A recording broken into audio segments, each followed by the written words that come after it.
Have you ever stopped to think that the technology we use to connect our devices, Bluetooth, bears the name of a Viking king? It seems counterintuitive, doesn't it? A Norse warrior, surrounded by shields and swords, lending his name to a digital innovation? Well, that's just the first of many shocking revelations we're about to uncover about Harald Bluetooth, the man behind the name that revolutionized connectivity in the 21st century. Many people firmly believe that the Viking Age was solely about plunder and barbarism. But what if I told you that, in the heart of 10th century Denmark, a visionary king was building bridges, unifying peoples, and laying the foundations of a modern kingdom long before many of his European contemporaries? Harald Bluetooth was a master at connecting what was fragmented, whether geographically, politically, or religiously. The pain of a divided continent, of kingdoms in constant conflict, and of an ancient faith struggling to survive, was the reality into which Harald was born. But he didn't just survive this turmoil. He offered a bold solution: unification. The price? A story of ambition, betrayal, and yes, an unusual nickname that has sparked centuries of curiosity. Prepare for a journey that will challenge your beliefs about the Middle Ages.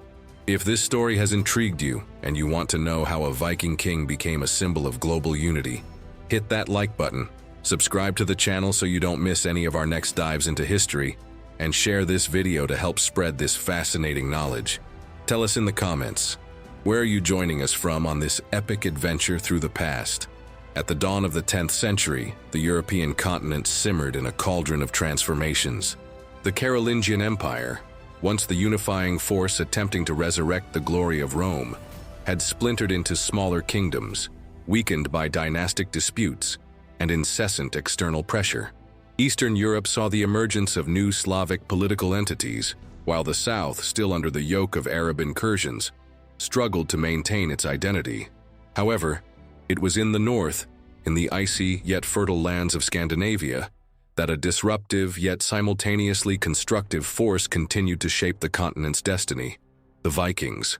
Far from being mere bloodthirsty pirates, as they are often portrayed, these navigators, traders, explorers, and warriors represented a complex civilization, driven by a combination of demographic pressures, ambition for wealth, and a culture of honor and conquest.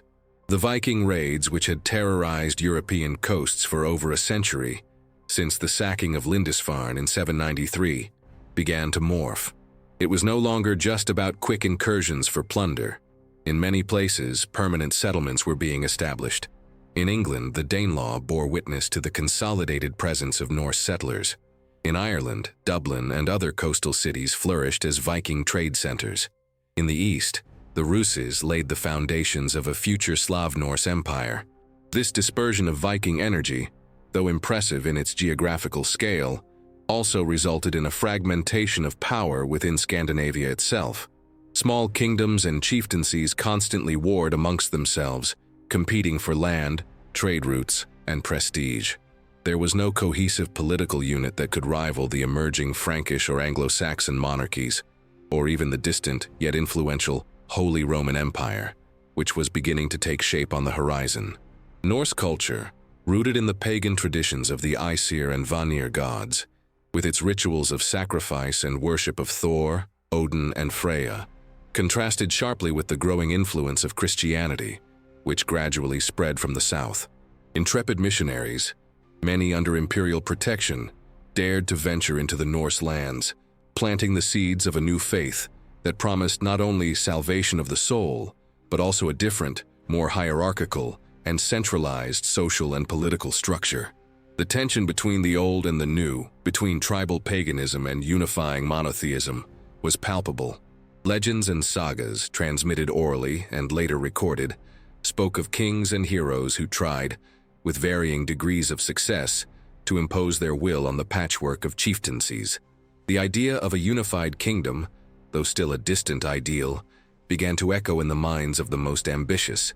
In this scenario of transition, where brute force was still supreme, but political cunning and diplomacy became increasingly vital, there arose the need for a leader who could transcend the fragmentations. This would be not merely a fearless warrior, but a visionary capable of seeing beyond local rivalries, someone who could not only subjugate, but also unify. A leader who understood the complexity of external relations, especially with the powerful Germanic neighbor, and who knew how to navigate the turbulent waters of faith between the old gods and the white god of the Christians. It was in this context of chaos and opportunity that the path was forged for Harald, a figure destined to leave an indelible mark on the history of Denmark and, by extension, all of Scandinavia. The ascent of this new king would not be just a changing of the guard, but a true watershed, propelling Denmark into a new era of centralization, Christianization, and projection of power. The stage was set for the arrival of Harald Bluetooth. Harald, who would later become known as Bluetooth, was born during a period of intense effervescence in Denmark, a kingdom still in formation, a mosaic of tribes and regional chieftaincies that bowed, more or less reluctantly, to a central power. His childhood and youth were shaped by the imposing figure of his father, Gorm the Old, a legendary figure in Norse sagas, considered by many to be the first historically recognized king of unified Denmark, even if that unification was still precarious. Gorm was a fervent pagan, a defender of the ancient Norse traditions, whose authority extended over the Jutland region and radiated to other parts of what would become Denmark. His reign was marked by resistance to growing Christian influence and the consolidation of a dynastic power that Harald would inherit. Harald's mother was the enigmatic and influential Thyra Danabod, whose epithet Danabod means pride of Denmark, or emblem of Denmark, highlighting her importance and prestige. Thyra was not a passive figure at court. The Jelling Stones, monuments erected by Gorm and Harald, attest to her relevance. The Great Jelling Stone, for instance, not only commemorates Gorm, but also mentions Thyra, something unusual for women of that era, suggesting her unique position and active role in Danish politics and society. It's likely that Thyra exerted considerable influence over her son, imparting not only the wisdom of ancient traditions, but also keen political acumen, crucial for navigating the complexities of the Viking court. Harald's education, like that of any Viking prince, would have been multifaceted. He would have been trained in the arts of war from an early age, handling sword, shield, and axe, battle tactics, and military strategy. Life at the court of Jelling, his father's center of power, would have exposed the young Harald to political intrigues, volatile alliances among chiefs, and the constant need to assert royal authority. He would witness Viking incursions, both successful and disastrous, and learn firsthand about the fluid nature of power in Scandinavia. Navigation and shipbuilding, essential for Viking power projection, would also have been part of his learning. Beyond martial and political skills, Harald would be immersed in the rich oral Norse culture, listening to the sagas of his ancestors, the skaldic poems, and the myths of the pagan gods. This immersion in pagan cultural heritage, even though he would later convert to Christianity, would provide him with a deep understanding of his people's beliefs and values, allowing him to navigate between the two worlds with unique insight. The traditions of honor, loyalty, and glory in battle would be instilled in his mind from an early age, fundamental elements for a leader who sought not only to govern, but also to inspire. Harald's formative years would also be marked by increasing external pressure, especially from the Holy Roman Empire, which was beginning to exert its influence over the Danish borders. The question of Christianity in particular was a constant point of friction. Gorm the Old fiercely resisted the new faith, defending pagan traditions. Harald, however, would grow up in an environment where Christian influence became increasingly difficult to ignore, whether through merchants, captives, or missionaries. This early exposure to a different culture and faith, combined with his father's pagan authority, would create fertile ground for the decisions Harald would make in his future reign, especially his eventual and monumental conversion. His youth, therefore, was not merely a period of skill acquisition, but of absorbing a complex landscape that would prepare him to be one of Denmark's most transformative kings. The death of Gorm the Old was not a singular event that immediately catapulted Harald to absolute power. Instead, it marked the beginning of a complex and challenging transitional period, where Harald needed not only to assert his primacy over other claimants, but also to consolidate royal authority over a still fragmented Denmark. The kingdom that Gorm had ruled was largely a federation of small regional potentates, local chiefs, jarls, and warlords, who held considerable autonomy and frequently engaged in conflicts with one another. The loyalty of these lords to the central king was often tenuous, depending more on the monarch's military strength and personal charisma than on a consolidated administrative or legal structure. Harald, as the apparent heir, did not assume an uncontested throne. Viking tradition often allowed other members of the royal family or powerful chiefs to challenge the succession based on lineage, military strength, or alliances. It is likely that Harald had to deal with rebellions or attempts at usurpation of power shortly after his father's death. Norse sagas and chronicles, though not always detailed, suggest a period of internal struggles, where Harald demonstrated not only his military capability, but also his political astuteness. He had to maneuver among factions, negotiate alliances, and, when necessary, employ force to subjugate those who opposed his ascent. Harald's strategy for consolidating his power was not based solely on military conquest. He also employed diplomatic tactics and infrastructure development.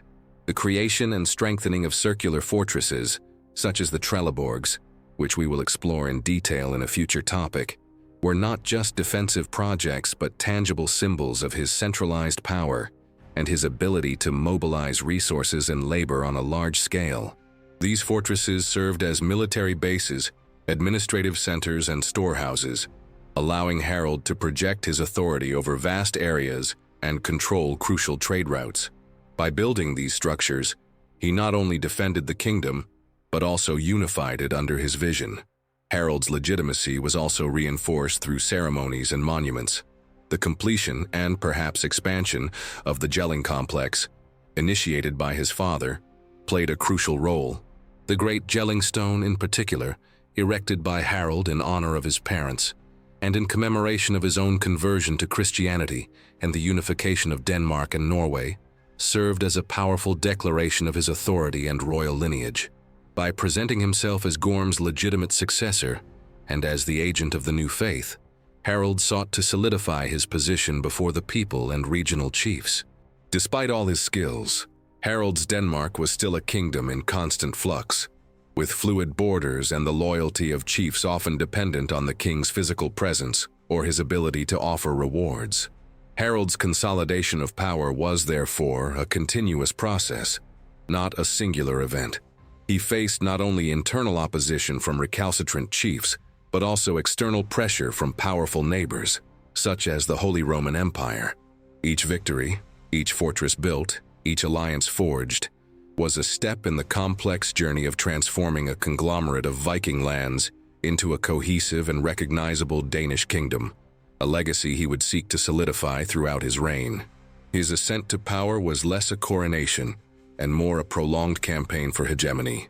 Among the most remarkable achievements of Harald Bluetooth's reign, and an irrefutable testament to his growing authority and strategic vision, is the monumental construction of the circular fortresses, known as Trelleborgs.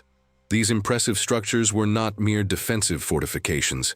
They represented a qualitative leap in the military organization and engineering capabilities of Viking Denmark, reflecting an unprecedented level of centralized planning and resource mobilization for the era.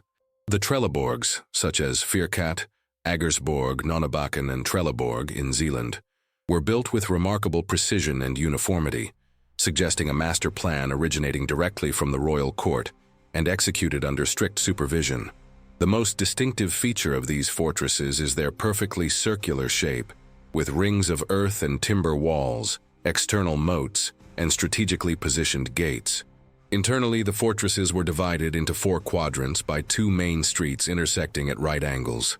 Within each quadrant, long timber houses, shaped like boats, typical of Viking architecture, were symmetrically arranged, suggesting a permanent and highly organized military encampment. This architectural standardization and the scale of construction, some could house hundreds or even thousands of warriors, indicate that these were not works of local lords, but rather of a central authority with vast resources at its disposal. The exact function of the Trelleborgs is still a subject of debate among historians and archaeologists, but the general consensus points to multiple purposes. Firstly, they were strategic military bases, allowing for the rapid deployment of troops to defend the kingdom against external invasions, particularly from the Holy Roman Empire, whose power was expanding northward. Secondly, they served as training and organizational centers for Harald's forces, ensuring the discipline and cohesion of an army that was becoming increasingly professionalized. Thirdly, they could function as points for collecting taxes and supplies, reinforcing the king's economic control over the surrounding regions. And finally, they were visible symbols of royal power, projecting Harald's authority over the landscape and intimidating any local chiefs who might contemplate rebellion. The construction of these fortresses required a colossal amount of labor and materials, as well as an advanced knowledge of engineering and topography. The earth for the walls, the timber for the palisades and houses, and the work of hundreds of artisans and laborers could only have been mobilized by a centralized and efficient government. This organizational capacity reflects Harald's vision of a more cohesive and unified Danish kingdom, capable of defending its borders and projecting its power both internally and externally.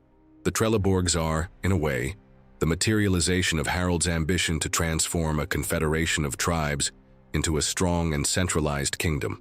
Although their exact use in large battles is uncertain, many seem to have been abandoned after a relatively short period of use, perhaps after the consolidation of Harald's power or due to changes in military tactics.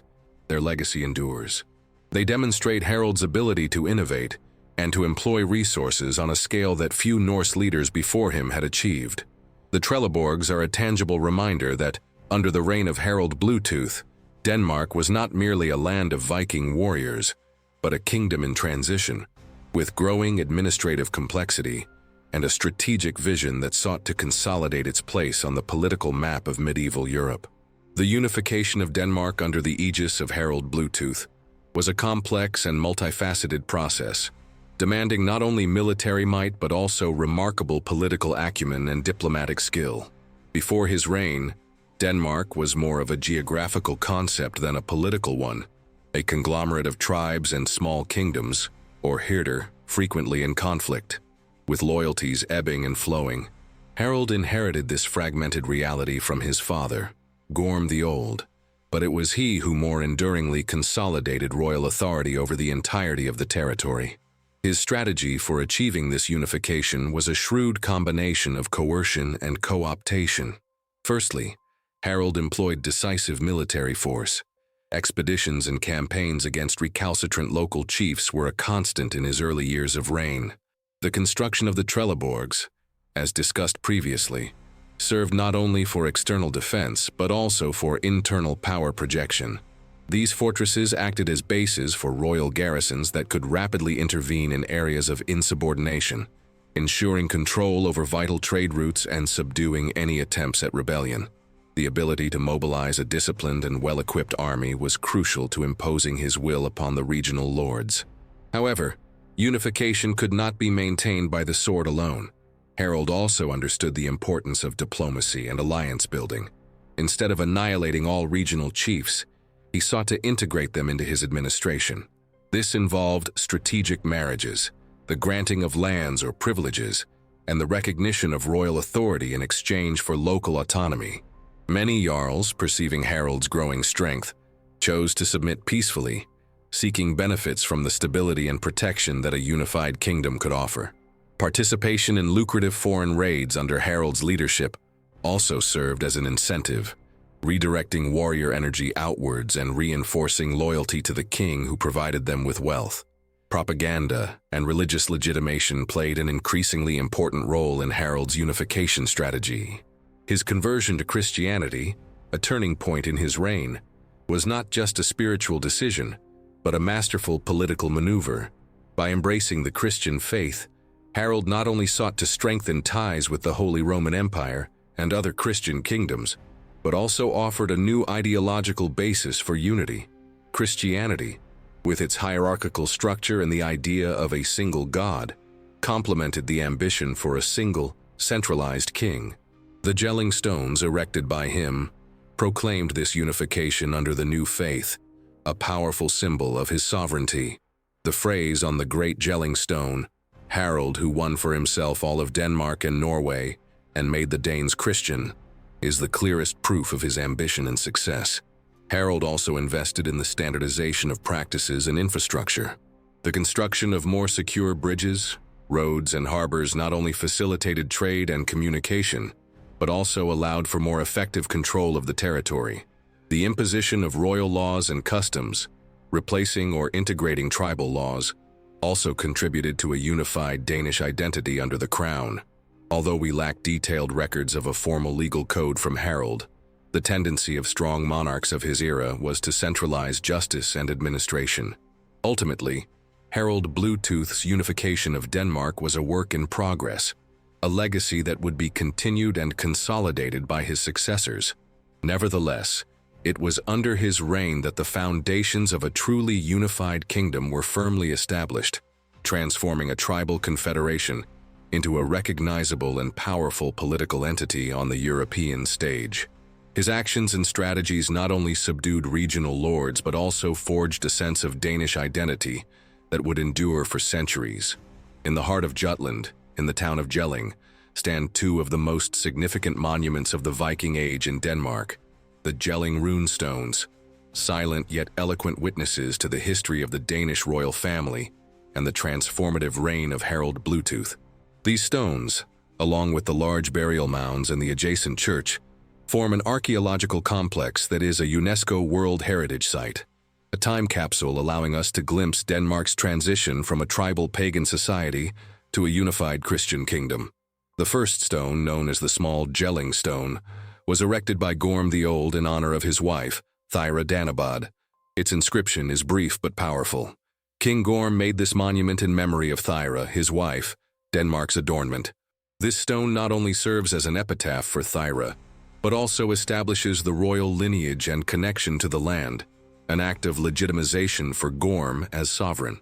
For its time, the mention of a woman with such reverence on a public monument was remarkable, highlighting Thyra's importance at court and in popular perception. However, it is the Great Jelling Stone, erected by Harald Bluetooth, that stands out as the most impressive and historically rich.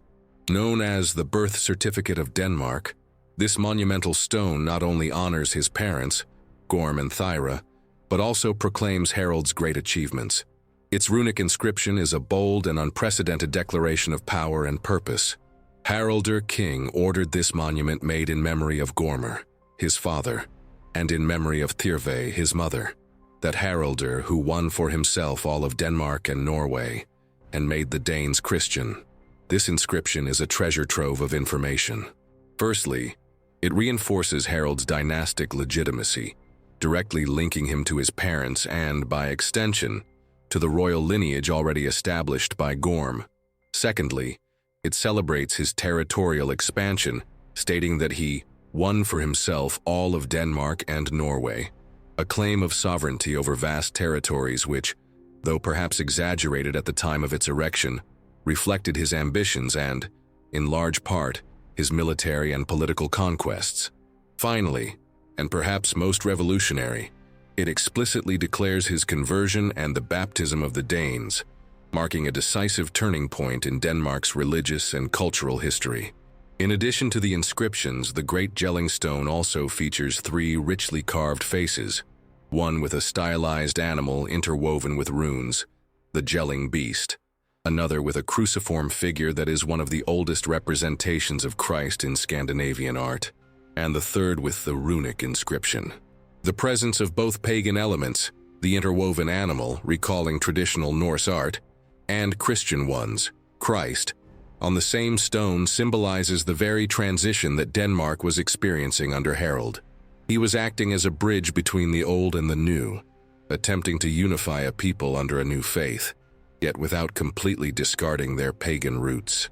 The Jelling Stones, therefore, are not just artifacts.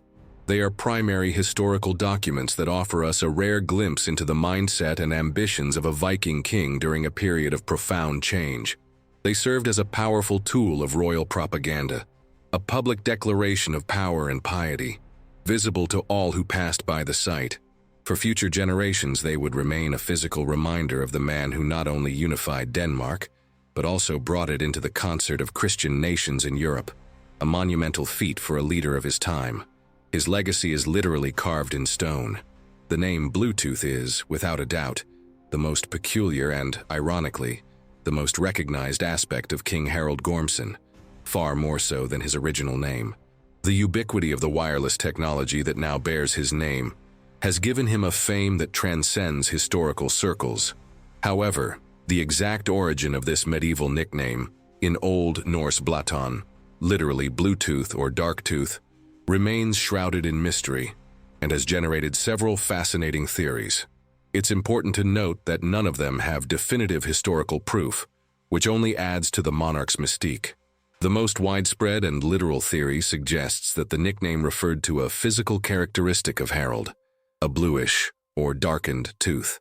This could have been caused by a rotten or devitalized tooth, which over time acquires a darker, grayish, or even bluish discoloration. Another interpretation is that he might have had a tooth stained by some substance like blueberries, which are blue and abundant in Scandinavia, or even some contemporary dental treatment, though this is less likely. Viking culture valued physical appearance, and nicknames based on bodily features were common, e.g., Eric the Red, Sweyn Forkbeard, Split Beard. Therefore, a prominent tooth could easily have become his identifier. A second theory, more metaphorical and aligned with Harald's great achievements, suggests that the Bluetooth nickname referred to his ability to unite different groups or factions, much as a tooth connects the gums. Harald is credited with having unified Denmark and, for a time, Norway, subjugating regional chiefs and bringing peace, or at least hegemony, to a fragmented territory. The blue could symbolize the color of the ocean, connecting lands and peoples across the sea, or even a mystical element of cohesion. This interpretation is particularly appealing due to its resonance with modern technology, which also aims to connect disparate devices. This theory, though lacking direct evidence, poetically aligns with the king's unifying legacy. There is also a strand that associates the blue with Harald's attire or clothing. Could he have worn a piece of clothing, perhaps a cloak or a type of armor, that was distinctly blue? Although the color blue was not as common as others in dyeing at the time, if used prominently, it could have become an identifier. This theory is less supported by evidence but cannot be completely dismissed given the symbolism of colors in Norse culture. Another hypothesis, more speculative, relates the blue to geographical or tribal origins. In some Norse cultures, blue could be associated with people from a certain region, or even foreigners, such as the Slavs. However, this link for Harald is unclear and does not find strong support in historical records. What is certain is that the Bluetooth nickname was not invented in the 20th century for marketing purposes. It appears in medieval chronicles, such as Snorri Sturluson's Heimskringla, written centuries later, which attests to its longevity in popular memory. The lack of a single consensual explanation for the nickname only highlights the mystery surrounding Harald and invites speculation, allowing each new generation to find its own interpretation of the king who in some way became the epitome of connection in the modern world. It's the unproven yet eternally curious story that adds a special flavor to his saga. Harald Bluetooth's Denmark was not an island of paganism in a solely Christian European continent. On the contrary, Scandinavia's borders and trade routes were porous to the influence of the new faith long before his reign. The first contacts with Christianity date back to the 9th century, with the arrival of missionaries like Ansgar, the Apostle of the North, who, under the protection of Frankish emperors, tried to establish missionary bases in towns such as Hedeby and Ribe. These initial attempts, though with limited long-term success, planted the seeds of the new religion. The growing Christian influence did not solely come through zealous missionaries. Trade played a fundamental role. Danish and Viking merchants, traveling south and east to Christian kingdoms like the Holy Roman Empire, England, and even Byzantium, came into contact with Christian culture and religion. They witnessed the prosperity and organization of Christian kingdoms, which led to questions about their own beliefs and social structures. Christian goods, such as crosses and amulets, began to be exchanged and, in some cases, even adopted by Vikings, often as lucky charms, without an initial deep conversion. Another vector of influence was captives and slaves brought to Scandinavia during Viking raids. Many of them were Christian, and although they were in captivity, their faith and customs might have been observed by their captors. Similarly, Viking warriors who served as mercenaries in Christian kingdoms, like the Varangian Guard in Byzantium, were directly exposed to Christianity and at times converted to better integrate into the societies where they operated.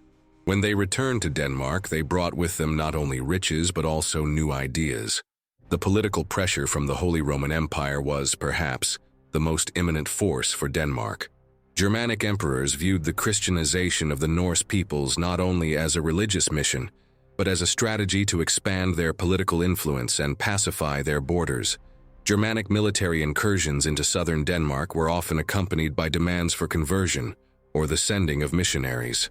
The relationship of Gorm the Old, Harald's father, with the empire was tense, with Gorm fiercely resisting Christianization attempts.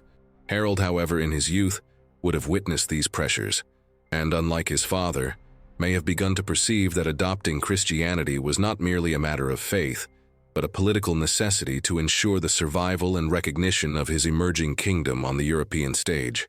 The presence of rudimentary Christian churches and cemeteries in some Danish areas before Harald's formal conversion suggests that Christian communities or converted individuals already existed. These early communities could have been composed of foreign merchants, freed captives, or even Danes who had embraced the faith for personal conviction or convenience.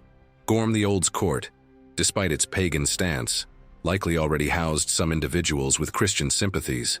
Harald, therefore, did not start Christianization from scratch, but capitalized on and institutionalized a trend that was already underway, transforming a gradual influence into a state policy with profound implications for Denmark's future. Harald Bluetooth's conversion to Christianity, occurring around 960 CE, is one of the most crucial and transformative moments of his reign, and indeed, of all Danish history. Far from being an impulsive act, this decision was the culmination of a long period of exposure and analysis, driven by a complex web of motivations that blended personal faith, political pragmatism, and dynastic ambition. While medieval chronicles, many written by Christian authors, tend to romanticize the event with stories of miracles, it is essential to understand the more earthly reasons behind his choice. The most famous narrative about Harald's conversion involves a cleric named Popo, who, allegedly, performed a miracle in the king's presence. According to legend, to prove the power of the Christian god, Popo supposedly carried a piece of red-hot iron without being burned, convincing Harald of the new faith's superiority. While the literal veracity of this event is questionable, the story serves as a metaphor for the strong pressure and persuasion exerted by missionaries. What is more likely is that Popo, or another missionary, was a skilled diplomat, capable of articulating the political and social benefits of Christianity to a king who was already contemplating this change. Political motivations were undoubtedly paramount. Denmark, under Harald, sought to consolidate itself as a unified and respected kingdom on the European stage. Christian kingdoms such as the Holy Roman Empire, England, and the Franks were established powers with which Harald needed to deal. Conversion to Christianity would open doors for diplomatic alliances, peace treaties, and the recognition of his sovereignty by Christian monarchs. As a pagan, Harald would always be at a disadvantage, viewed as barbaric and a potential threat. Adopting the same faith would remove this barrier, allowing Denmark to integrate into the family of Christian nations. Furthermore, Christianity offered a more centralized and hierarchical model of governance, which perfectly aligned with Harald's ambition to strengthen royal power.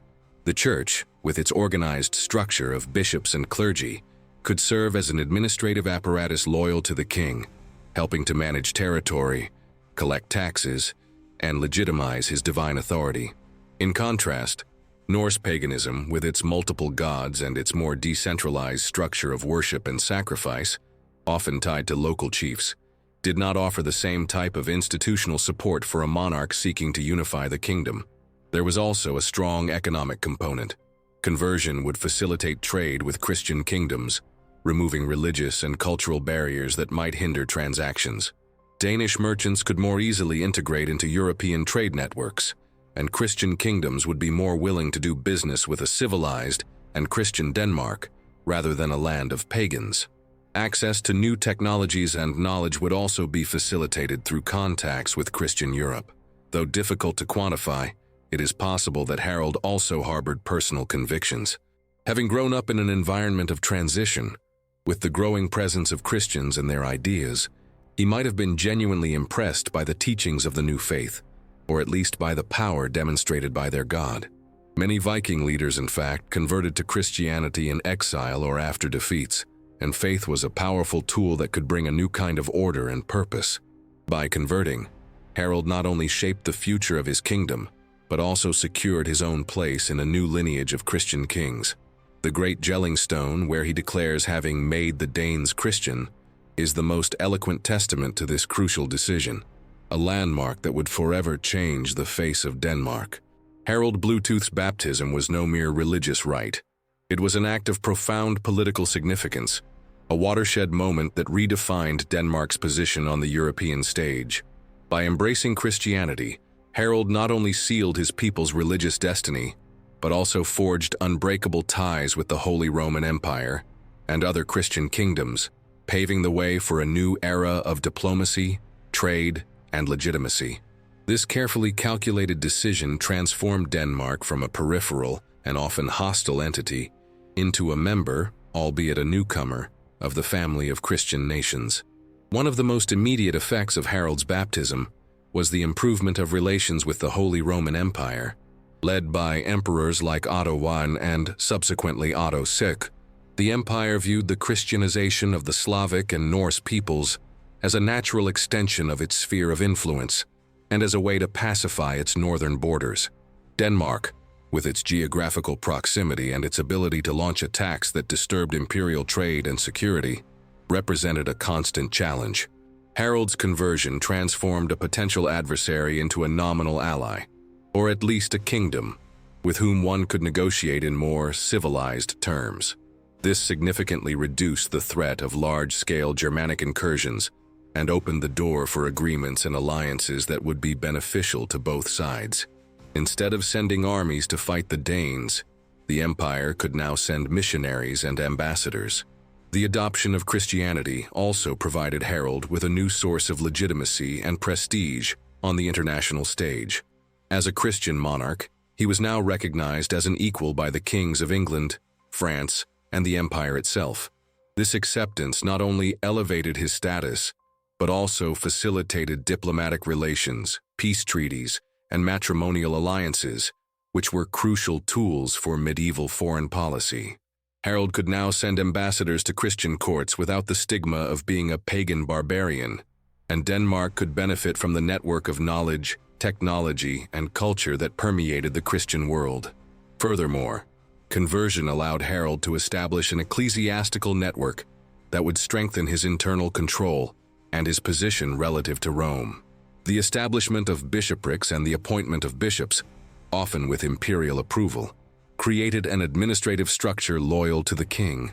These bishops not only propagated the faith, but also served as royal advisors, land administrators, and tithe collectors, integrating the church as a fundamental pillar of royal power. This contrasted sharply with the decentralized structure of paganism, which did not offer the same type of institutional support for a centralized government. Conversion also had implications for trade and the economy. Denmark, as a Christian kingdom, would be more open to establish trade routes with other Christian nations, facilitating the exchange of goods, ideas, and technologies. Trust in trade would be reinforced by the sharing of a common faith and a set of Christian laws and ethics.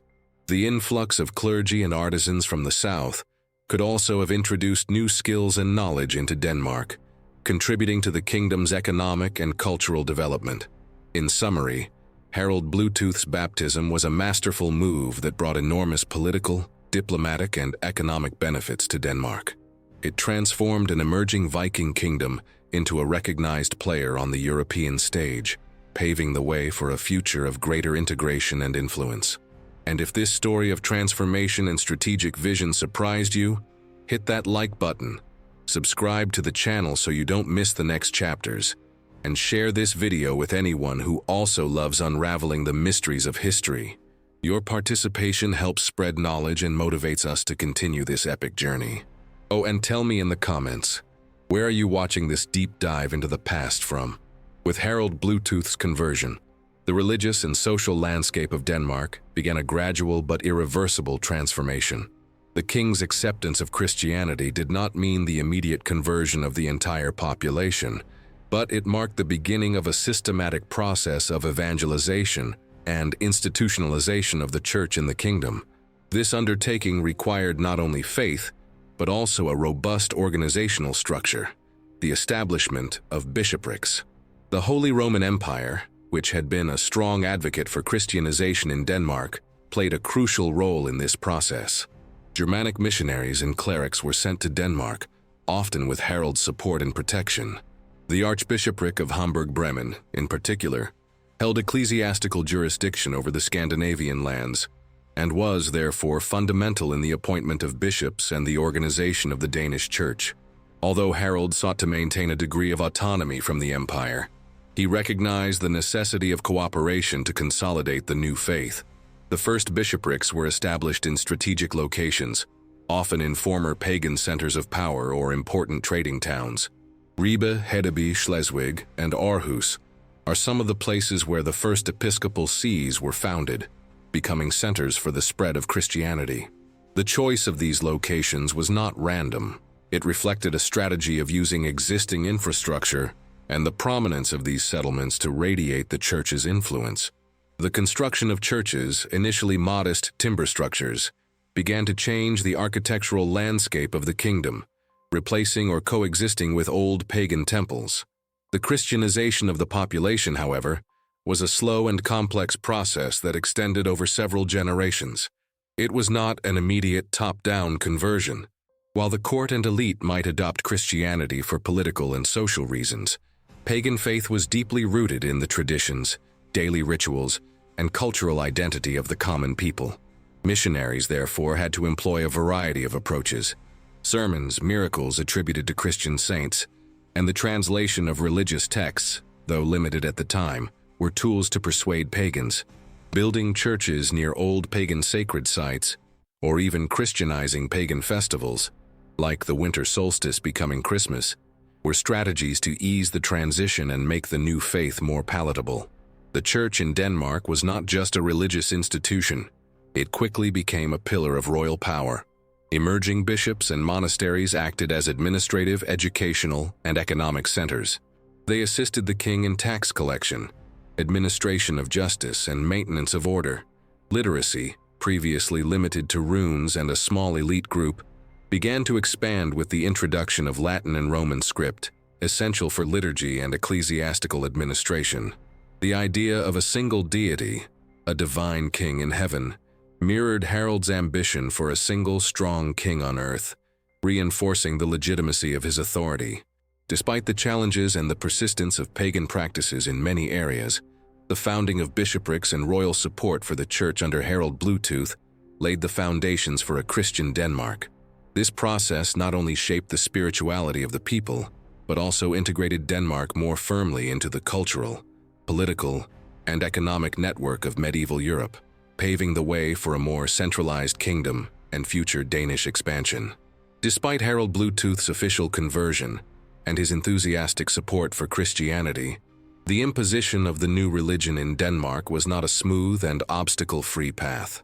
The pagan faith, with its ancestral gods like Odin, Thor, and Freya, its sacrificial rituals, its sagas of heroism, and its deep connection to the land and seasons, had been ingrained in the Danish psyche and culture for centuries. The transition was not an instantaneous event, but a gradual process, often marked by open resistance, reluctance, and syncretism. The primary source of resistance came from the jarls and local chiefs who held great power and frequently associated their authority and identity with the ancient pagan traditions. For many of them, Christianity was not just a new faith, but a threat to their autonomy and way of life.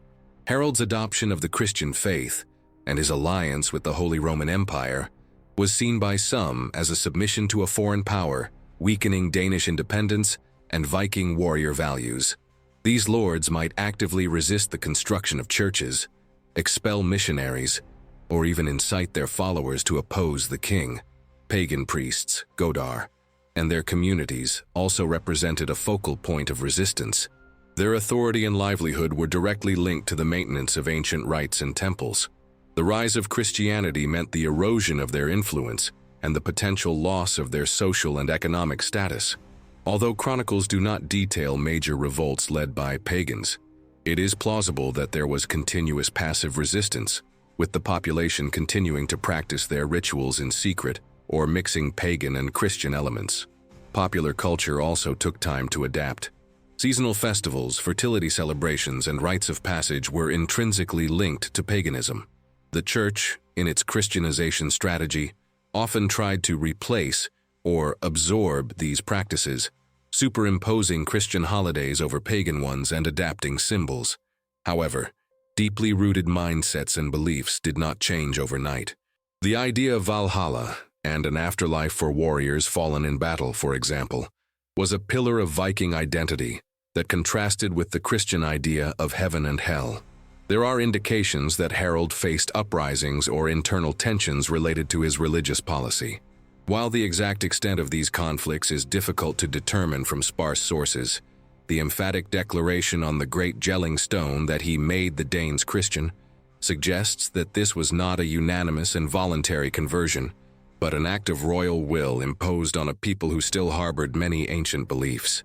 The very fact that Sweyn Forkbeard, Harald's son, is portrayed by some sources as having a more pagan stance in his youth, and his rebellion against his father may have had, among other reasons, a component of reaction to Harald's Christian policies.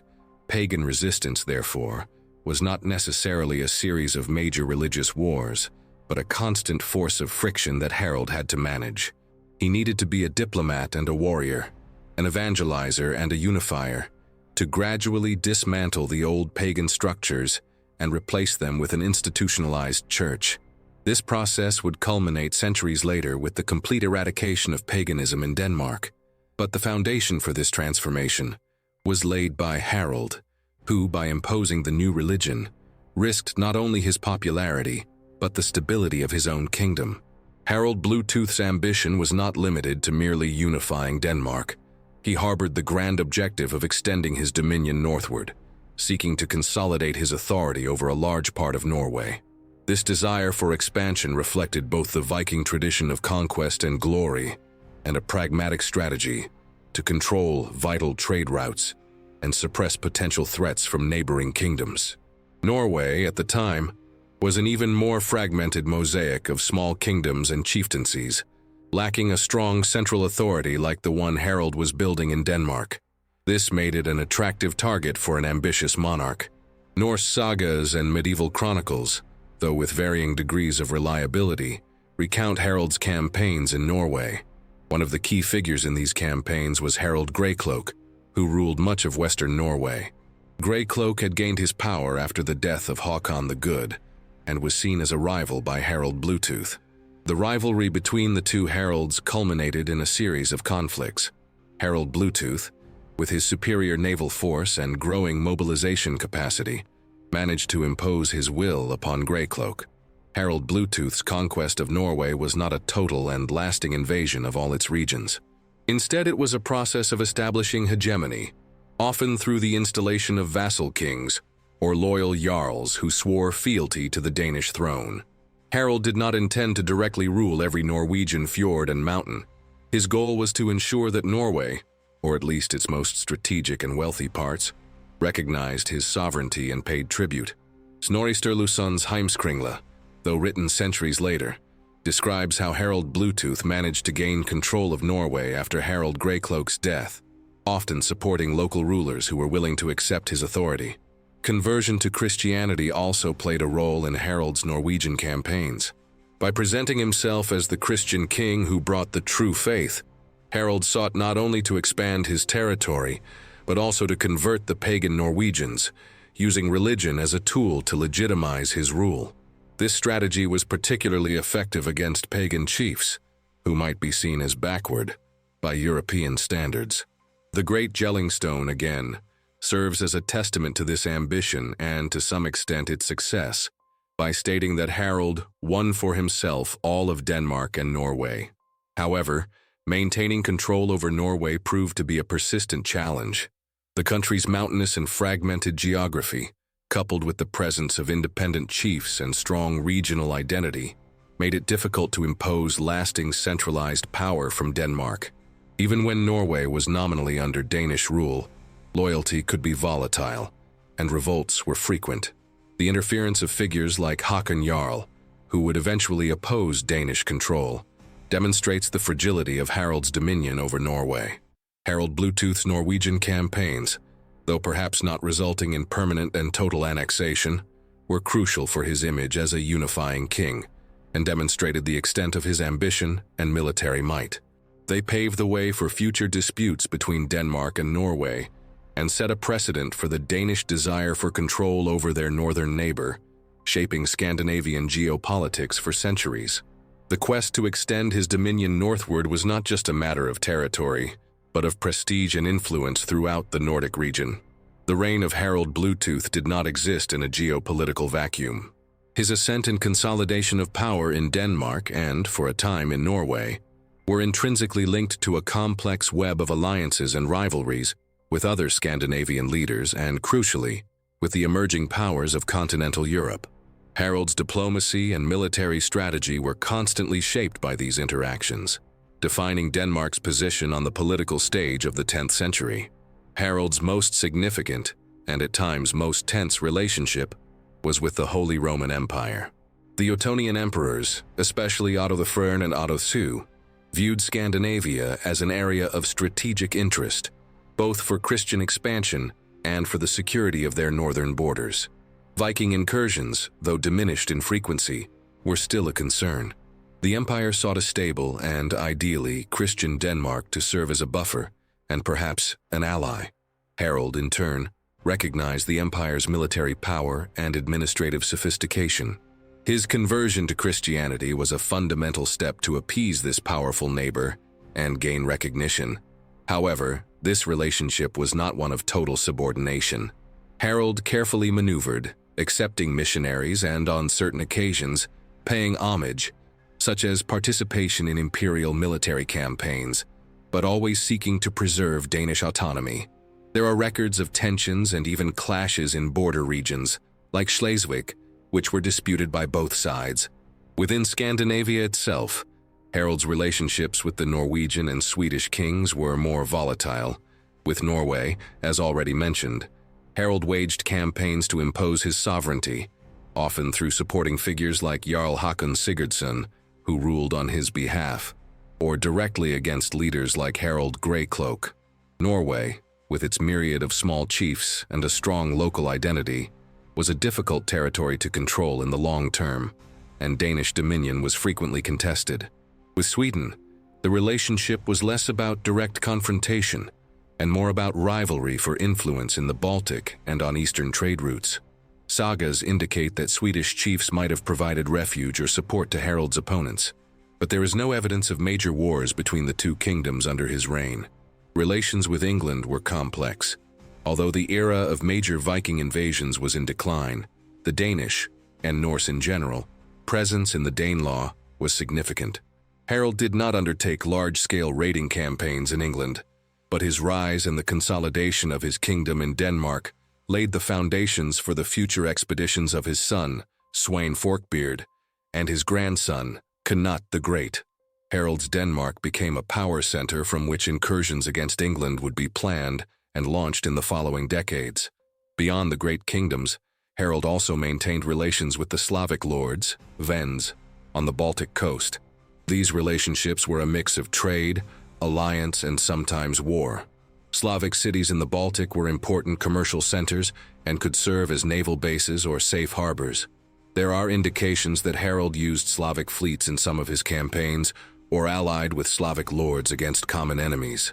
Harald's ability to navigate this intricate network of power, forming alliances when necessary and confronting enemies with decisive force, is a testament to his talent as a statesman. He understood that military strength alone would not be enough to build a lasting kingdom.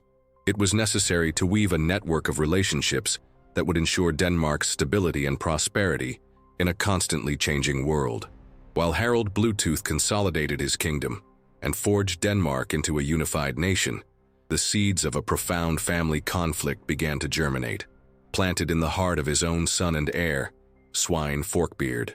Sweyn's ascent to his prominent historical role, which would overshadow his father in some of his achievements, was not a direct path, but rather the result of growing discontent and ambitions for power that would violently clash with Harald's reign. Sweyn, as the son of a powerful king, grew up amidst the court, witnessing his father's strategies, both military conquests and political maneuvers.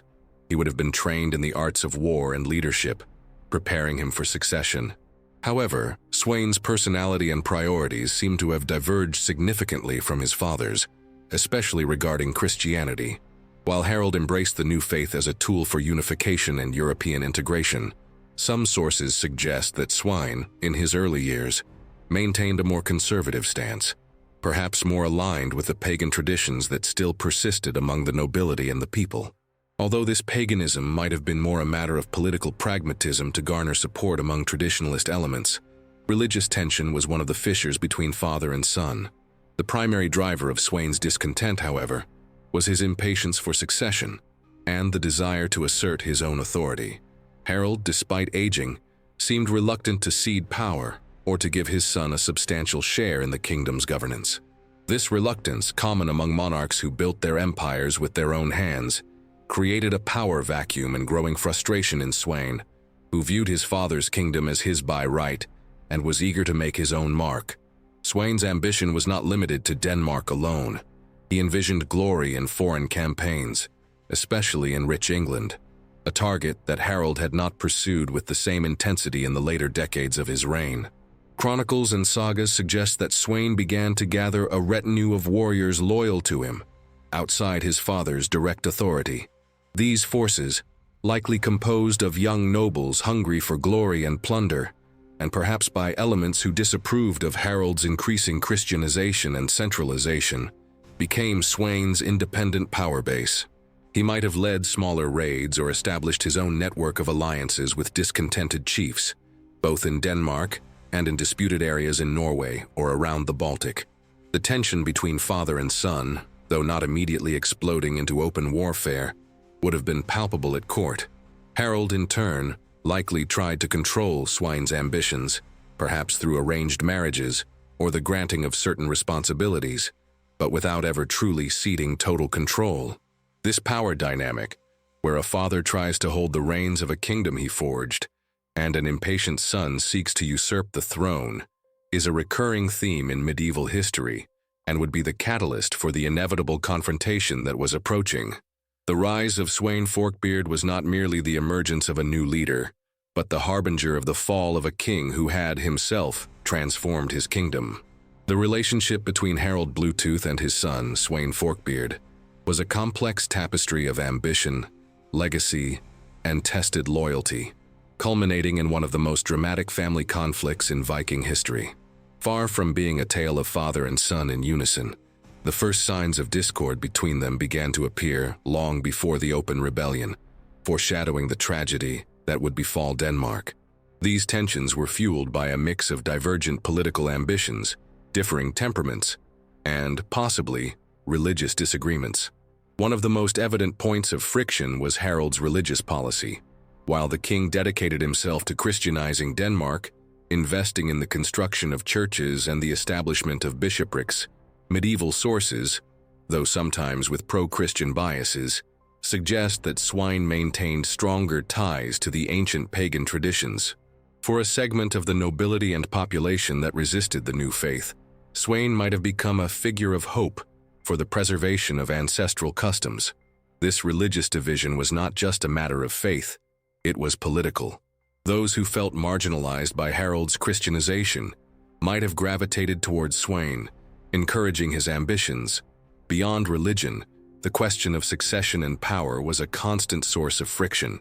Harald, as a king who had built his kingdom based on his own strength and vision, may have been reluctant to cede control or share power with a son he viewed as impetuous and perhaps not yet ready. Sweyn, in turn, a young and ambitious man, would have felt the urgency to make his own mark and to exercise the authority he believed was his by right. The lack of significant large-scale military campaigns outside Denmark in the later years of Harald's reign, in contrast to Sweyn's warrior ambition, may have contributed to this frustration. Viking youth was often defined by the pursuit of glory and riches in expeditions. Sagas, though containing fictional elements, frequently portray the family dynamic in which the firstborn son begins to question the father's authority as he matures. In the case of Harald and Sweyn, this tension manifested in disagreements at court, in military or political decisions that Sweyn might have criticized, or in his growing popularity among segments of the nobility and warriors who sought new opportunities for plunder and prestige that Harald's established reign perhaps no longer offered. There are accounts that Sweyn began to act with a certain independence, perhaps leading his own incursions or forming alliances without full paternal approval. Rebellion does not emerge from nothing. It is the result of an accumulation of resentments and unsatisfied ambitions. For Harald, Sweyn's ascent represented not only a challenge to his throne, but also a threat to the legacy he had worked so hard to build, a Christian and unified kingdom. For Sweyn, his father's reign, with its increasing centralization and Christianization, may have seemed stagnant or even a betrayal of Viking ideals of freedom and conquest. This dynamic, where a son's ambition collides with a powerful father's desire for control, would be the prelude to the inevitable confrontation that would shape Denmark's future. The reign of Harald Bluetooth, like that of many medieval monarchs, is permeated not only by historical facts, but also by a rich tapestry of tales and popular myths which, though lacking factual proof, contribute to the king's legendary aura and to an understanding of how he was perceived by his people. The dragon mark is one such folkloric element, and although it is not a term as widely consolidated in historical sources as the Bluetooth nickname, it illustrates the tendency for oral culture to create narratives that celebrate or dramatize the lives of prominent figures. The idea of a dragon mark could refer to various interpretations within the Viking and medieval context. One possibility is that it refers to a symbol or insignia that Harald wore in battle, or that was associated with his dynastic line, perhaps an emblem on his shield or banner that evoked the ferocity and power of the dragon, a prominent figure in Norse mythology. Viking ships, the formidable longships, were often decorated with dragon heads on the prow, symbolizing protection and terror for enemies. A king who associated himself with such a symbol would strengthen his image as a warrior leader. Another interpretation could be of a physical characteristic or a scar that Harald possessed, perhaps the result of a battle or a significant event in his life that resembled the mark of a mythical creature like a dragon. Nicknames based on physical characteristics were common, as we have already seen with Bluetooth itself. If this mark was visible, it could have generated stories and legends about its origin and supernatural meaning, perhaps linking Harald to primal forces or the protection of the gods. The dragon mark could also be a metaphor for the power and influence that Harald wielded, much like a dragon, which in mythology often guarded treasures and possessed indomitable strength. By unifying Denmark and extending his dominion, Harald acted as a powerful, almost elemental force, shaping the land and the destiny of his people. The legend could then serve to describe the magnitude of his authority and the impact of his actions, transforming him from a mere mortal into an almost mythical figure. Furthermore, the existence of such legends reflects the mentality of the time, where the supernatural and the mundane were often intertwined. For common people, a king's deeds could be explained not only by military or political strategy, but also by divine intervention or magical characteristics. The creation of myths around a leader serves to solidify their image and to transmit cultural values. A king associated with a dragon could be viewed with both fear and reverence, a fierce protector of his people and a formidable enemy to his adversaries. Although the dragon mark is not a legend as widely documented as others, the inclusion of such tales in the script serves to enrich the narrative, lending cultural depth to Harald's character. It reminds us that, beyond the dry facts of history, there was a dimension of myths and folklore that shaped contemporaries' perception of their leaders.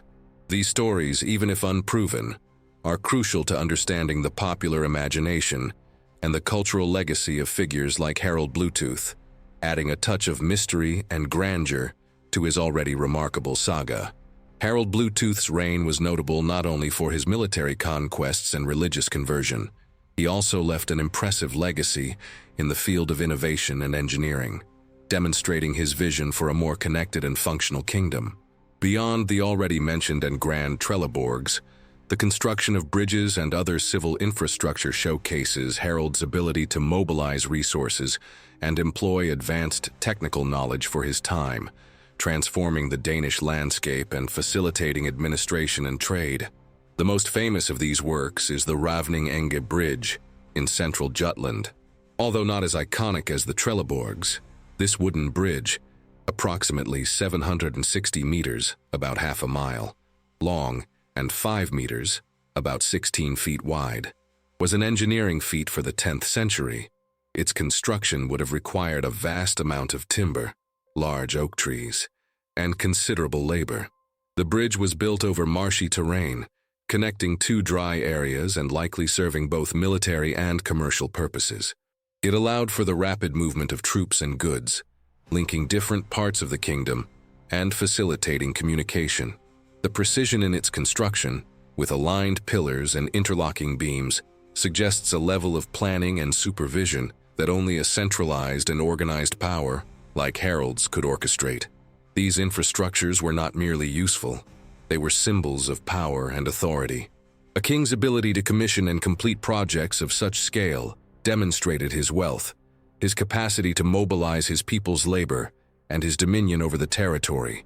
For subjects, a sturdy bridge or an imposing fortress would be daily reminders of the monarch's presence and power. They also reflected a shift in focus from a society purely based on plunder to one that valued construction and internal organization. Beyond bridges, it is likely that Harald invested in the improvement of roads and harbors. Although Viking-age roads were rudimentary compared to Roman ones, Harald's Denmark, with its growing internal and external trade, would have benefited enormously from safer and more efficient routes. The improvement of existing harbors and the creation of new anchorages would facilitate navigation, loading and unloading of ships, and customs control. This would not only boost the economy, but also reinforce the king's control over commercial activities, allowing for the collection of taxes and tolls. Military engineering, evident in the Trelleborgs, and civil engineering manifested in the bridges, show Harald's pragmatic mindset. He understood that a strong kingdom was built not only through conquests, but through the ability to maintain and connect its parts. By investing in infrastructure, Harald was literally paving the way for a more cohesive, wealthier, and more easily governable Denmark. These innovations not only improved the lives of his subjects, but also strengthened the power base of his reign, and contributed to the development of a more organized Danish state, a legacy that would endure long beyond his time. In the study of historical figures from the Viking Age, such as Harald Bluetooth, it's common to encounter mentions of characters whose existences and interactions are diffuse, blending historical facts with legends and sagas. The figure of Godfred the Hunter, mentioned as a possible interlocutor or antagonist of Harald, falls into this category.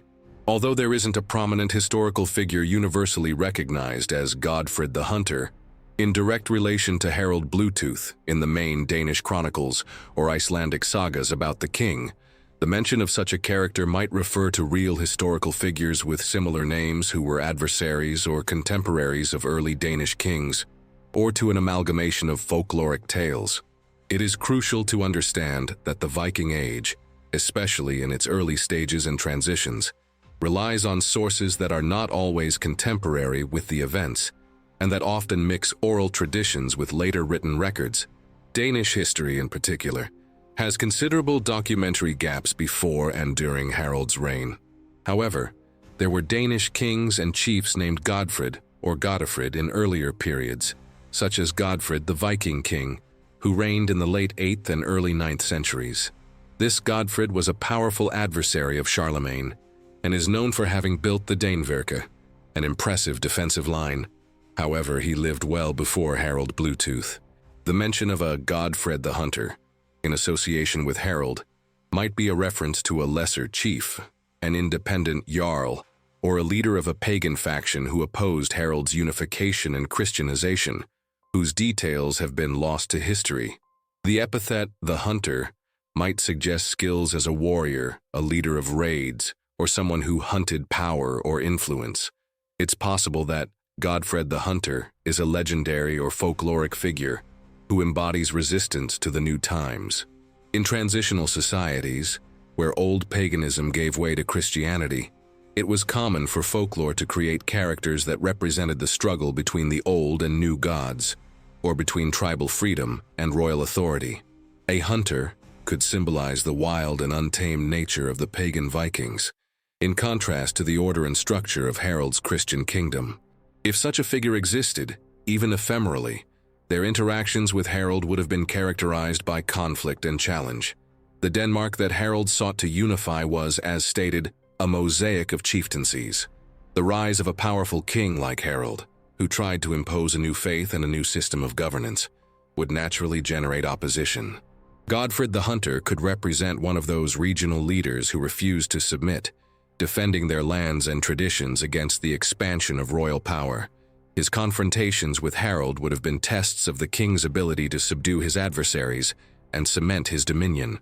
While the exact existence and identity of Godfred the Hunter in relation to Harald Bluetooth remain uncertain, being more likely a mention that lacks historical proof or a folkloric figure, the idea of such a character enriches the narrative. It reminds us that the unification of Denmark was not a peaceful process, and that Harald faced not only external enemies, but also the persistent internal resistance of figures who represented the old Viking world, a world he was, irrevocably, transforming. The reign of Harald Bluetooth marked a period of significant transformation for Denmark, not only in political and religious terms, but also with regard to trade and economy. Far from being merely a kingdom of raids and plunder, Harald's Denmark became an increasingly important node in the complex trade networks of the Baltic and North Seas, and the kingdom's prosperity began to rely more on the exchange of goods than purely on conquest. The centralization of power under Harald had a direct and positive impact on trade. A unified kingdom meant greater security for merchants. Land and sea routes, once haunted by local warlords and bandits, became safer under the protection of royal authority. The construction of fortresses like the Trelleborgs and the control of strategic points, such as river crossings and ports, allowed Harald to ensure order and, by extension, facilitate the flow of goods. Existing ports and trading posts, such as Hedeby in southern Denmark near the Holy Roman Empire border, and Ribe, flourished under Harald's reign. Hedeby, in particular, was one of the largest and most important commercial centers in northern Europe during the Viking Age. It connected the Baltic routes with the North Sea and with trade networks extending to the Byzantine Empire and the Abbasid Caliphate. Harald, by controlling these centers, could impose taxes and tariffs on trade, generating substantial revenues for the crown. Harald's conversion to Christianity also had a catalytic effect on trade. As discussed earlier, accepting the Christian faith removed religious and cultural barriers, making Denmark a more acceptable trading partner for southern Christian kingdoms. This facilitated access to markets, goods, and knowledge that were previously more restricted. Demand for luxury goods such as wine, fine textiles, spices, and religious artifacts increased as the Danish court and elite adopted more European customs. In return, Denmark exported products like furs, amber, slaves, although this practice diminished with Christianization, iron, and agricultural products. Furthermore, the infrastructure built by Harald, such as the Ravninge Bridge, served not only military purposes but also facilitated the transport of goods.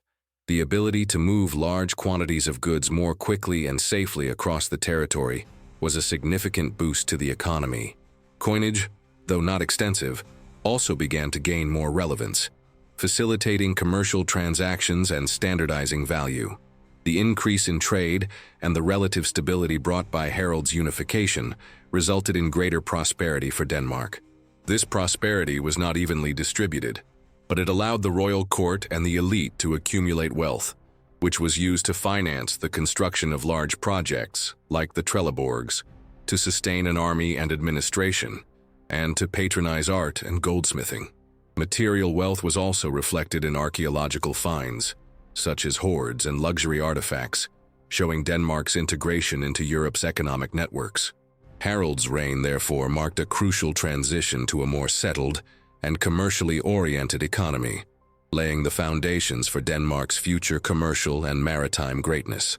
Although Harald Bluetooth's reign marks a milestone in the Christianization of Denmark, it would be a mistake to imagine that Viking culture simply disappeared overnight. On the contrary, the rise of Christianity was a gradual process of syncretism and adaptation, where many traditional elements of Norse culture persisted and intertwined with the new faith, shaping a unique Danish identity that was simultaneously ancient and new. Viking culture was not eradicated, it evolved. One of the most visible examples of this persistence is in art and iconography. The Jelling Rune Stones, erected by Harald, are the epitome of this syncretism. On them, the image of Christ is accompanied by intricate, interlaced animal designs, a style characteristic of pagan Norse art. This was not a contradiction for the mindset of the time, but a way to visually integrate the new faith into familiar aesthetics and symbols. Crosses were adorned with dragon motifs, and Christian amulets coexisted with Mjolnir, Thor's hammer, pendants in many archaeological sites, suggesting that people still clung to aspects of their ancient beliefs for protection or identity. Language and poetry also retained their Viking roots. Although Latin was introduced by the Church, Old Norse continued to be the spoken and written language. Skaldic poets, though perhaps with less emphasis on explicit pagan myths, continued to compose complex verses in honor of kings and warriors, using metaphors and alliterations that were hallmarks of Norse poetry. Sagas, though many recorded in later periods by Christian monks, preserved the memory of Viking Age heroes and events, even if recontextualized. Social and legal practices also underwent slow adaptation. While the Church promoted monogamy and condemned practices like slavery, these transitions were not immediate. Ancient tribal laws and customs continued to be practiced at the local level, coexisting with the growing influence of Christian canon law. The idea of honor and the importance of reputation, pillars of Viking society, were not abandoned but were reinterpreted under a new moral lens. Military organization remained essentially Viking, even with Christianization. The shipbuilding, battle tactics, and warrior spirit that had made the Vikings formidable did not disappear. On the contrary, Harald used these skills to consolidate his own power and expand the kingdom. The Danish Vikings did not stop raiding. They simply did so under the aegis of a Christian king, and the directions and purposes of these raids could change. For example, raids on England for the purpose of conquest, rather than just plunder. Finally, the very Viking mindset of exploration and ambition persisted. The search for new lands, trade routes, and sources of wealth continued to drive the Danes. Christianization did not extinguish this spirit but channeled it in new directions, often legitimized by faith. The persistence of these traditional cultural elements demonstrates that Harald's Christianization was a process of absorption and reinterpretation, not annihilation. Harald Bluetooth's Denmark was an evolving society, where the Viking past was a foundation upon which a new Christian identity was being built, creating a rich and lasting synthesis. Although medieval chronicles tend to focus on the male achievements of kings and warriors, the role of women in the Viking Age, and at Harald Bluetooth's court in particular, was more significant and complex than often recognized. Far from being passive figures, the women at Harald's court exerted considerable influence, both directly and indirectly, through strategic marriages, as advisors, and as maintainers of households and lineages. The most prominent female figure in Harald's life, besides his father, was his mother, Queen Thyra Danabod. As already mentioned, Thyra is immortalized on the small Jelling stone, erected by Gorm, and her epitaph describes her as Denmark's adornment. This unusual tribute for a woman of the time suggests that Thyra was not merely the king's wife, but a figure of great prestige and political influence. She may have been a shrewd strategist, a counselor to Gorm, and a formative influence on the young Harald. It is plausible that she played a role in the marriages and alliances that would solidify her family's position. Her wisdom and strength would have been models for Harald. Harald's wives would also have played a crucial role. Historical sources and sagas mention at least two main wives for Harald: Gunhild and Tove. Royal marriages in the Viking Age, as in other medieval societies, were frequently arranged to solidify political alliances and ensure peace between different families or kingdoms. Tove, for instance, was the daughter of Mistivoj, an Obotrite, Slavic prince from Poland, suggesting a strategic alliance with the Baltic Slavs, important for controlling trade in the region. These queens were not just consorts, they were ambassadors for their own families, linking courts and influencing political decisions through their connections and advice. Beyond the queens, other noble women and members of the royal clan performed vital functions. They managed the kingdom's large estates, oversaw domestic and economic affairs, and ensured the continuity of the lineage. In a society where lineage and inheritance were fundamental, the woman's role in bearing legitimate heirs was of utmost importance. Women could also be religious influences. Although Harald converted to Christianity, it is possible that female figures, perhaps missionaries or queens from Christian kingdoms, played a role in persuading or facilitating his conversion. Tove herself, being from a Slavic family, may have had some influence in Harald's openness to Christianity. Harald's court would have been a center of intrigue and negotiation, where female influence, though not always documented in great detail, was a constant force. They could act as mediators in disputes, advisors in matters of state, and guardians of family culture and traditions. While they might not have wielded swords in battle, their power lay in their ability to shape alliances, influence the opinions of their husbands and sons, and ensure the stability and continuity of the dynasty. Harald Bluetooth's story, therefore, cannot be fully understood without recognizing the contribution and influence of these remarkable female figures, who in many ways helped weave the tapestry of his reign. Harald Bluetooth's relationship with the Holy Roman Empire was one of the most complex and defining aspects of his reign, characterized by a mix of military tensions, diplomatic negotiations, and, paradoxically, increasing interdependence. The border between Denmark and the Empire was a zone of constant friction, where skirmishes and low-intensity conflicts were frequent, even during periods of nominal peace. This border, often defined by the Danevirke, an impressive line of fortifications and walls, was a point of cultural, economic, and military contact. The Germanic emperors, especially Otto I, Otto VI, and Otto III, viewed Denmark as a strategically important region.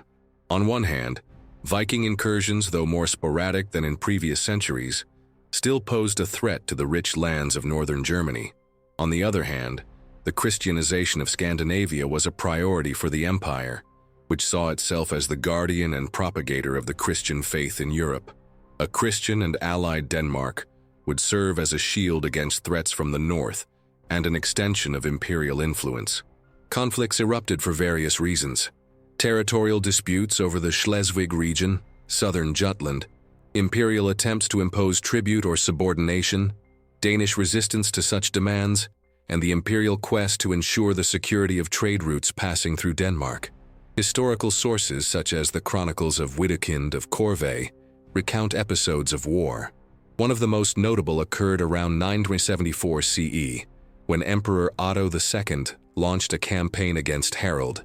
This campaign resulted in a defeat for the Danes and the temporary loss of the Danevirke, forcing Harald to acknowledge imperial suzerainty and possibly reaffirm his commitment to Christianity.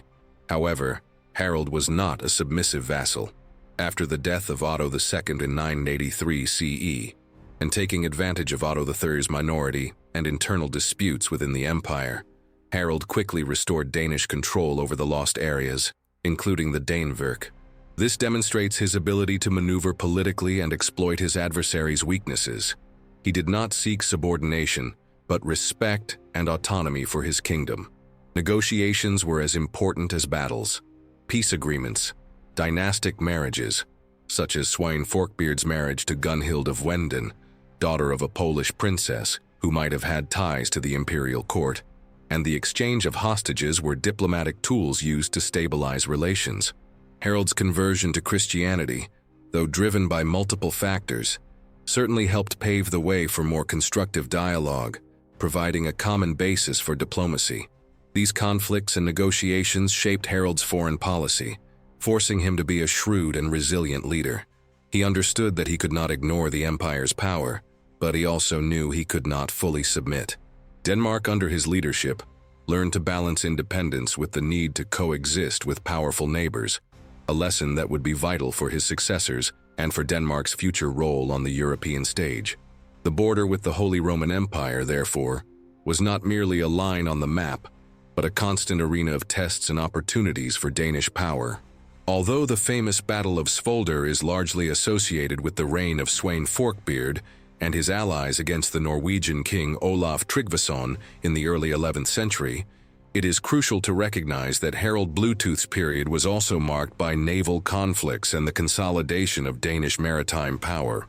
Harald, like his father and most Viking leaders, understood that control of the seas was fundamental for the unification of Denmark, the projection of his power in Norway, and the control of trade routes. Therefore, instead of focusing on the Battle of Svolder itself, we can explore the context and strategies of battles that shaped naval power under Harald. Denmark, a nation of islands and extensive coastlines, was intrinsically dependent on its naval capability.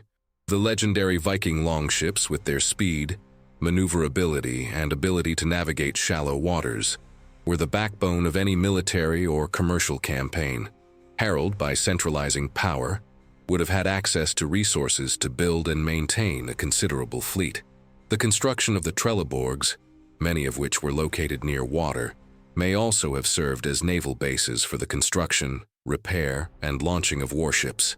Naval battles of the era were characterized by tactics that involved lashing ships together to create a fighting platform, allowing warriors to engage in hand-to-hand combat as on land. The skill of rowers and navigators in positioning ships, and the courage of warriors in boarding enemy vessels, were crucial for victory. Harald's ability to mobilize a fleet and effectively employ it in combat would be a key factor in subjugating regional chiefs and projecting his power over Norway. A hypothetical example of a battle that shaped his maritime power would be a decisive confrontation with a Norwegian chief or a Danish rival who possessed a significant fleet. Imagine a scenario where, to assert his dominion over a strategic area, Harald is forced to confront a coalition of enemy ships in a narrow fjord or along a coastline. The battle would not just be a clash of arms, but a duel of naval strategies. Who could maneuver best? Who would dominate the wind? Who could isolate and board enemy ships one by one? These naval battles were more than mere confrontations. They were tests of sovereignty and control over resources. Victory at sea meant not only the defeat of the enemy, but also control of trade routes, the ability to transport troops and goods, and the projection of power beyond land borders. Harald, by investing in his fleet and employing effective naval tactics, ensured that Denmark was a dominant force in the North and Baltic Seas, a legacy that would be fully exploited by his son, Sweyn, and his grandson, Knut. Although we do not have the same level of detail for Harald's naval battles as for the epic Battle of Svolder, it is undeniable that he was a master in the art of maritime warfare. His ability to build, organize, and command a powerful fleet was a fundamental pillar for his ambitions of unification and expansion, consolidating Danish power and laying the foundations for future overseas conquests that would define the Anglo-Scandinavian era. Even for a king as powerful and visionary as Harald Bluetooth, maintaining absolute control over an evolving kingdom was a Herculean task. In the later years of his reign, Harald's authority began to decline, undermined by a combination of internal and external factors that weakened his position and paved the way for the ascent of his son and eventual successor, Swain Forkbeard. Internally, resistance to centralization and Christianization persisted. Although Harald had succeeded in unifying much of Denmark, the loyalty of many local chiefs, jarls, was often pragmatic rather than ideological. Some of them, especially those in more remote regions or those who firmly adhered to ancient pagan traditions, might have resented the increasing royal authority and the imposition of a new faith.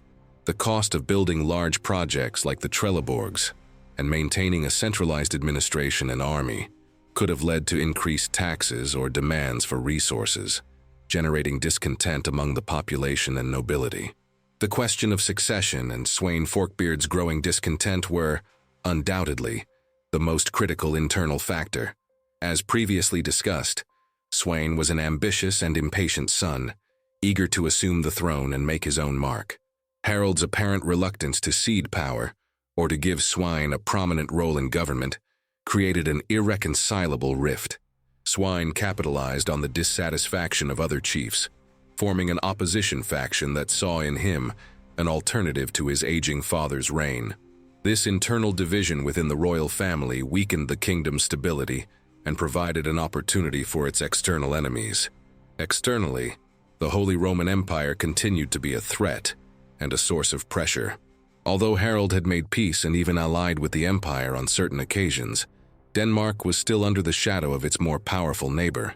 Relations were frequently tense, with Germanic emperors trying to assert their suzerainty over Denmark. A military defeat against the empire, such as that in 974 CE, even if temporary, damaged Harald's prestige and could encourage internal dissent. Furthermore, the fluid nature of power in Norway also contributed to Harald's decline. Although he had managed to extend his dominion over Norway, this control was often nominal and difficult to maintain. The rise of figures like Håkon Jarl, who would eventually overthrow Danish rule in Norway, represented a significant loss of territory and influence for Harald. This loss not only diminished his military glory, but also reduced the resources and prestige that came from controlling Norway. The combination of these factors, internal resistance to Christianization and centralization, the impatience and ambition of his son Sweyn, the continuous pressure from the Holy Roman Empire, and the loss of control over Norway, created an environment of instability. Harald, despite his monumental achievements, found himself in an increasingly vulnerable position. The decline of his authority was not abrupt, but a slow erosion, culminating in the tragic rebellion of his own son, forcing the great unifier of Denmark to face his own end. The latent tension between Harald Bluetooth and his son, Swain Forkbeard, finally erupted into an open uprising, culminating in one of the most tragic and decisive rebellions in Danish history. Sweyn, impatient with the longevity of his father's reign and fueled by his own ambitions and the support of disgruntled factions, decided it was time to seize the throne by force. This conflict was not merely a family dispute, it was a battle for the future of Denmark, a confrontation between the established vision of an aging king and the impetuous energy of an heir hungry for power. Historical sources and sagas, such as the Heimskringla, though presenting variations in details, agree that Sweyn gathered an army of his own supporters. It is probable that he capitalized on the discontent among chiefs who opposed Harald's increasing centralization, the imposition of Christianity, or who simply sought new opportunities for wealth and prestige that Harald's large-scale campaigns no longer offered. Many young warriors, eager for glory and plunder, would have seen in Sweyn a more dynamic figure, willing to lead ambitious incursions. Sweyn's uprising was not an isolated event, but the climax of a series of provocations and challenges to Harald's authority. Sweyn might have started coining his own money, an act of defiant sovereignty. He might also have launched his own military campaigns, refusing to recognize his father's authority over the spoils. The narrative of direct confrontation, though scarce in precise details, suggests that Sweyn led his forces against his father's in a battle that would decide the kingdom's fate. The decisive battle, according to some sources, occurred somewhere in Denmark, perhaps near the Trelleborgs or in a strategic region where confrontation was inevitable. It was a clash of loyalties. On one side, Harald's veterans and loyalists who had fought for him in the unification of Denmark and in the conversion. On the other, the younger generation and the ambitious who saw in Sweyn the promise of a more vibrant future. The struggle would have been fierce, with the kingdom's destiny hanging in the balance. Sweyn's victory over Harald was a devastating blow to the elderly king. The reasons for his defeat may have been multiple: growing support for Sweyn, the surprise of the attack, Harald's advanced age, or perhaps a general weariness of his forces and his authority. The defeat meant not only the loss of the throne, it represented the betrayal by his own blood, one of the worst fates for a king of that era.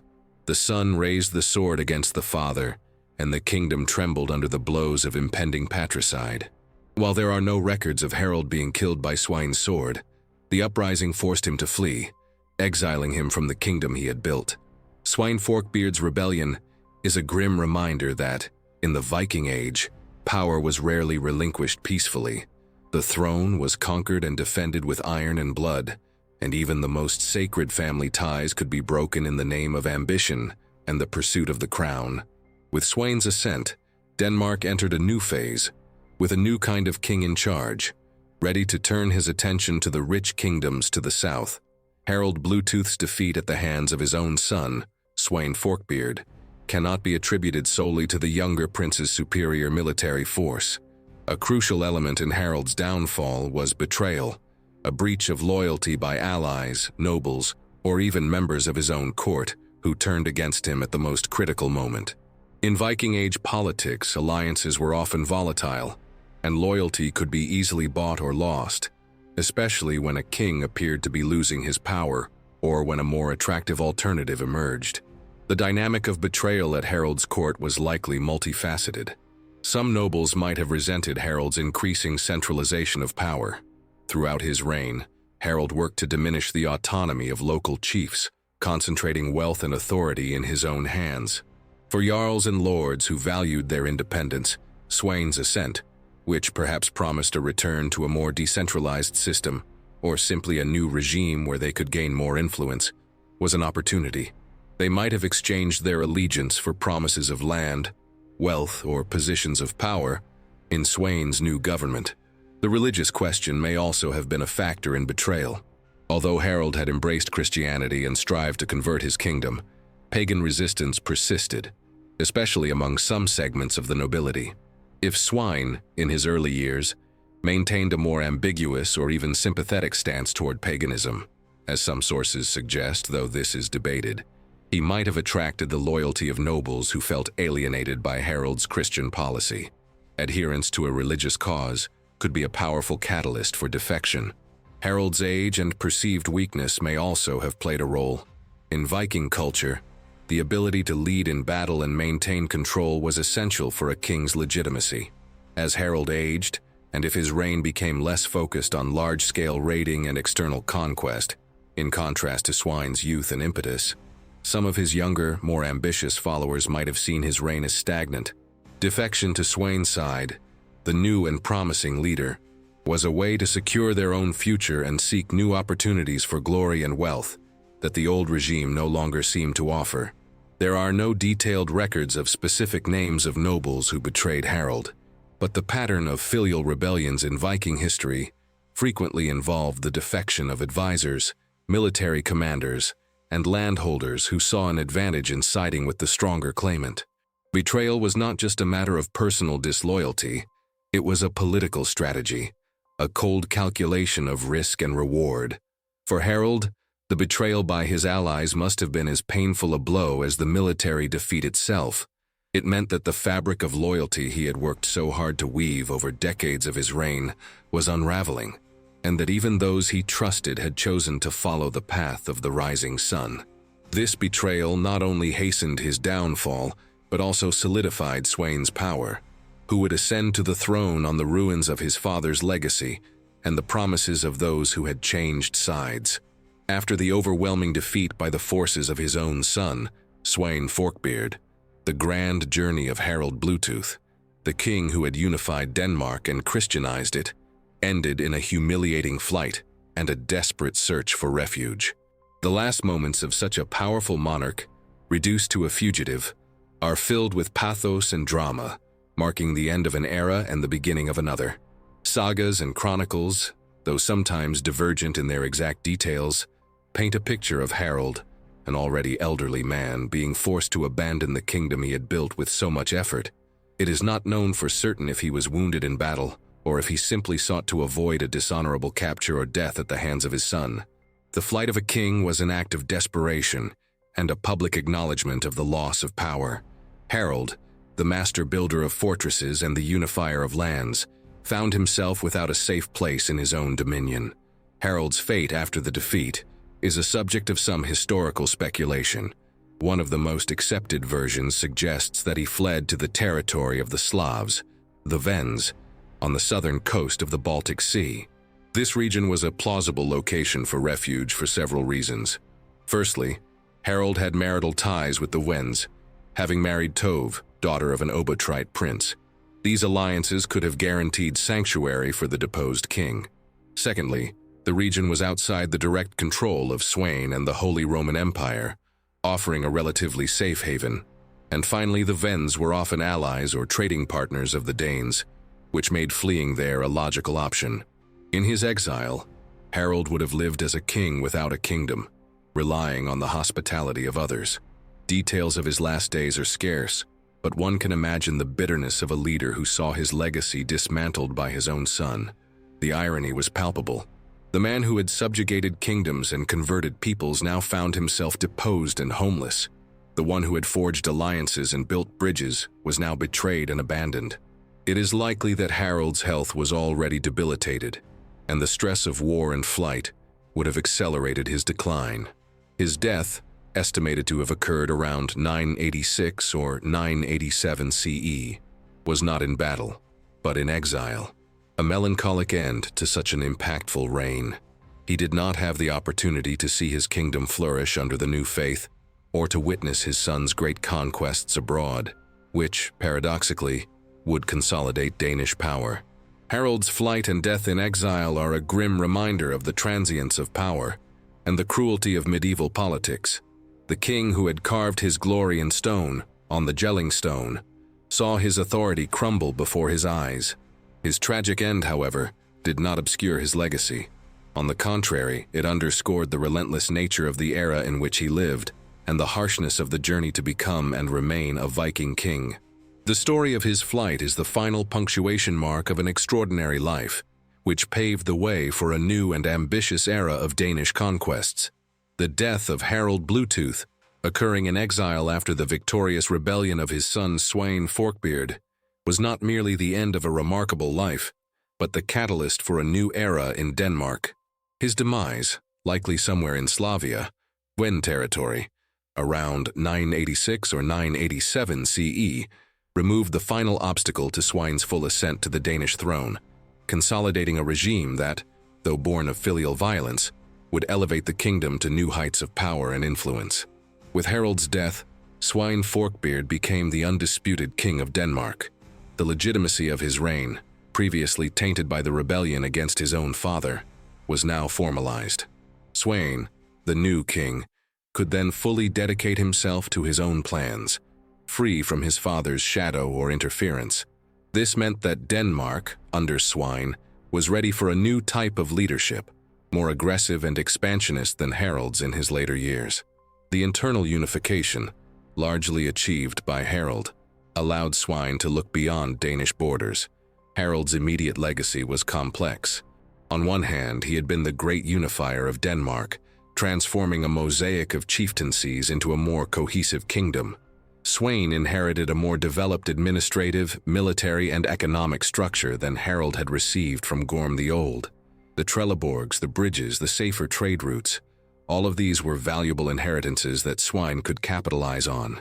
He also inherited a Denmark with a stronger identity, a nation that, although divided by recent internal wars, had the foundation for a unified sense of belonging. On the other hand, Harald's death also meant a shift in religious policy. While Sweyn did not fully reverse Christianization, which would have been politically unfeasible and impractical, his policies appear to have been less fervently Christian than his father's, at least initially. Some sources suggest that Sweyn was more tolerant of pagan practices, or that his conversion was more superficial and politically motivated than Harald's. This may have been a strategy to appease the conservative elements of the nobility who had supported his rebellion.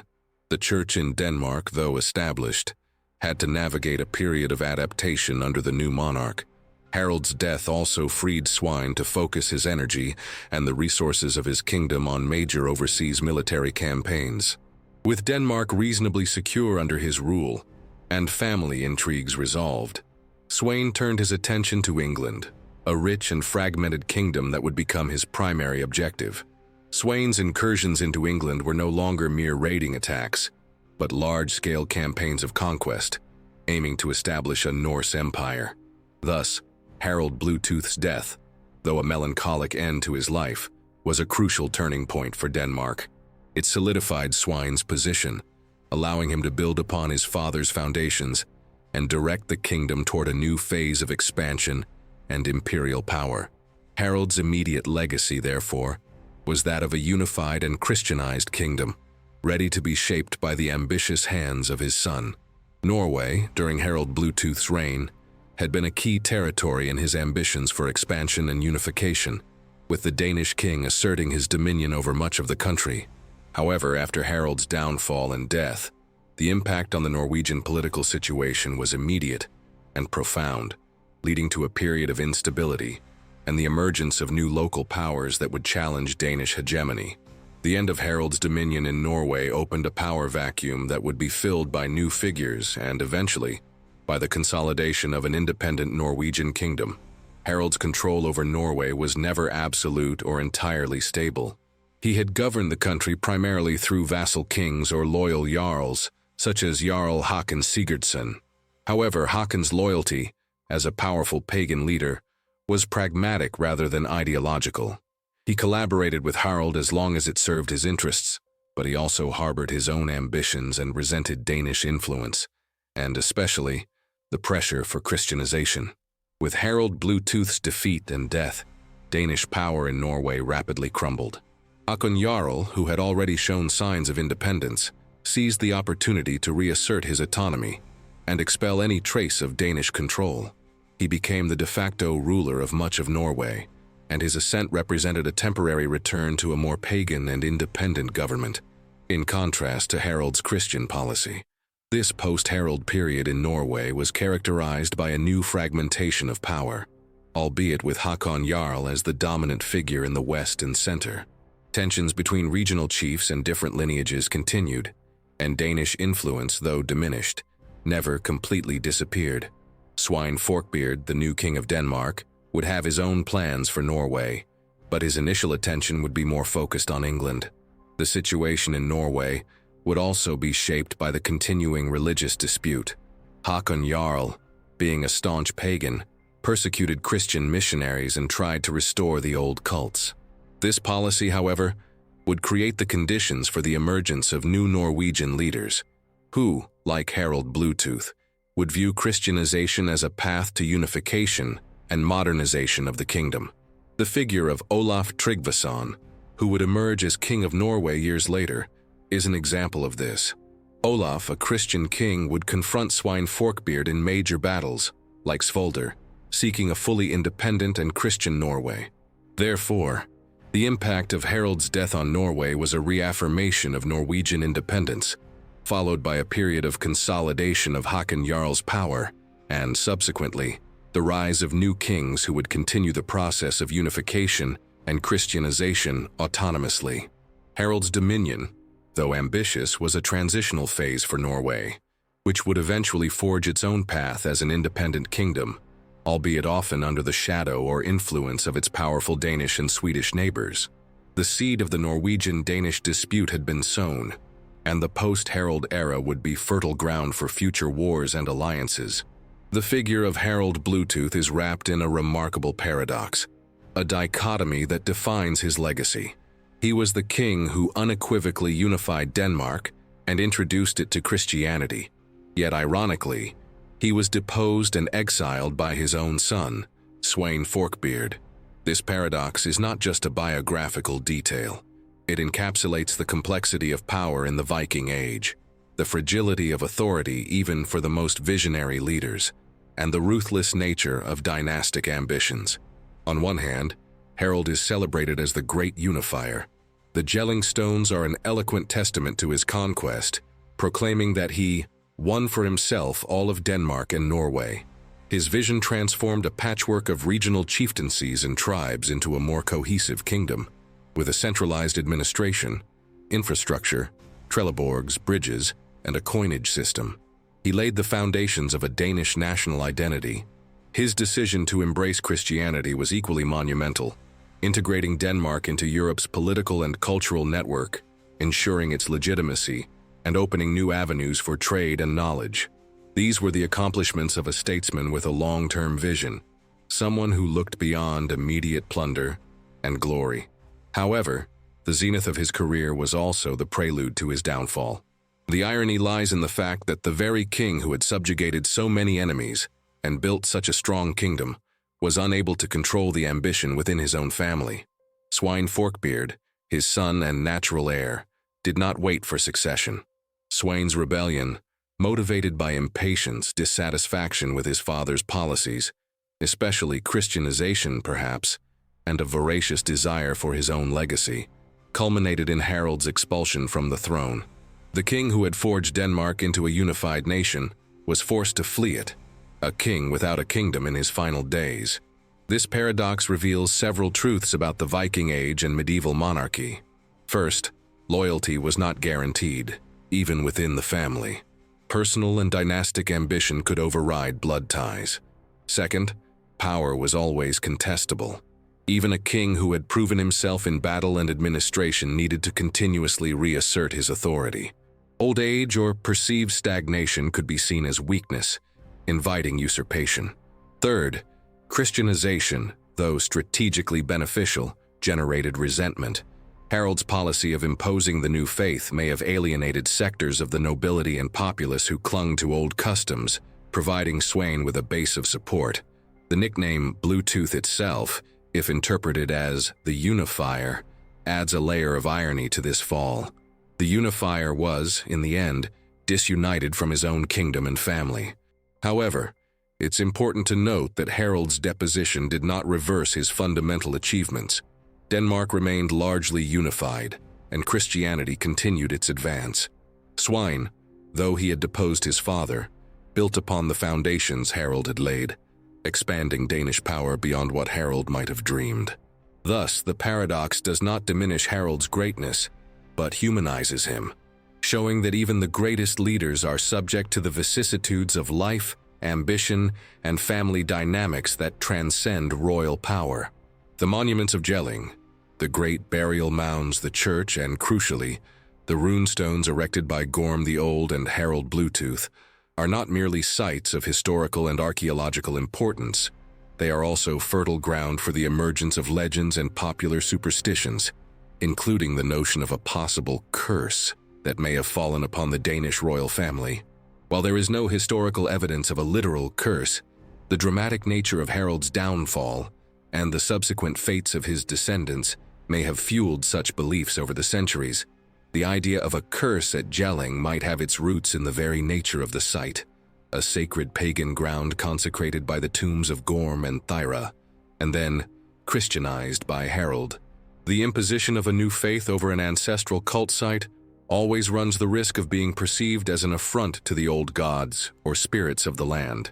Harald's decision to build a Christian church between his parents' pagan burial mounds and to boast on his runestone that he had made the Danes Christian could have been interpreted by some pagans as an act of desecration. If the old gods were offended, they might cast a curse upon the royal lineage.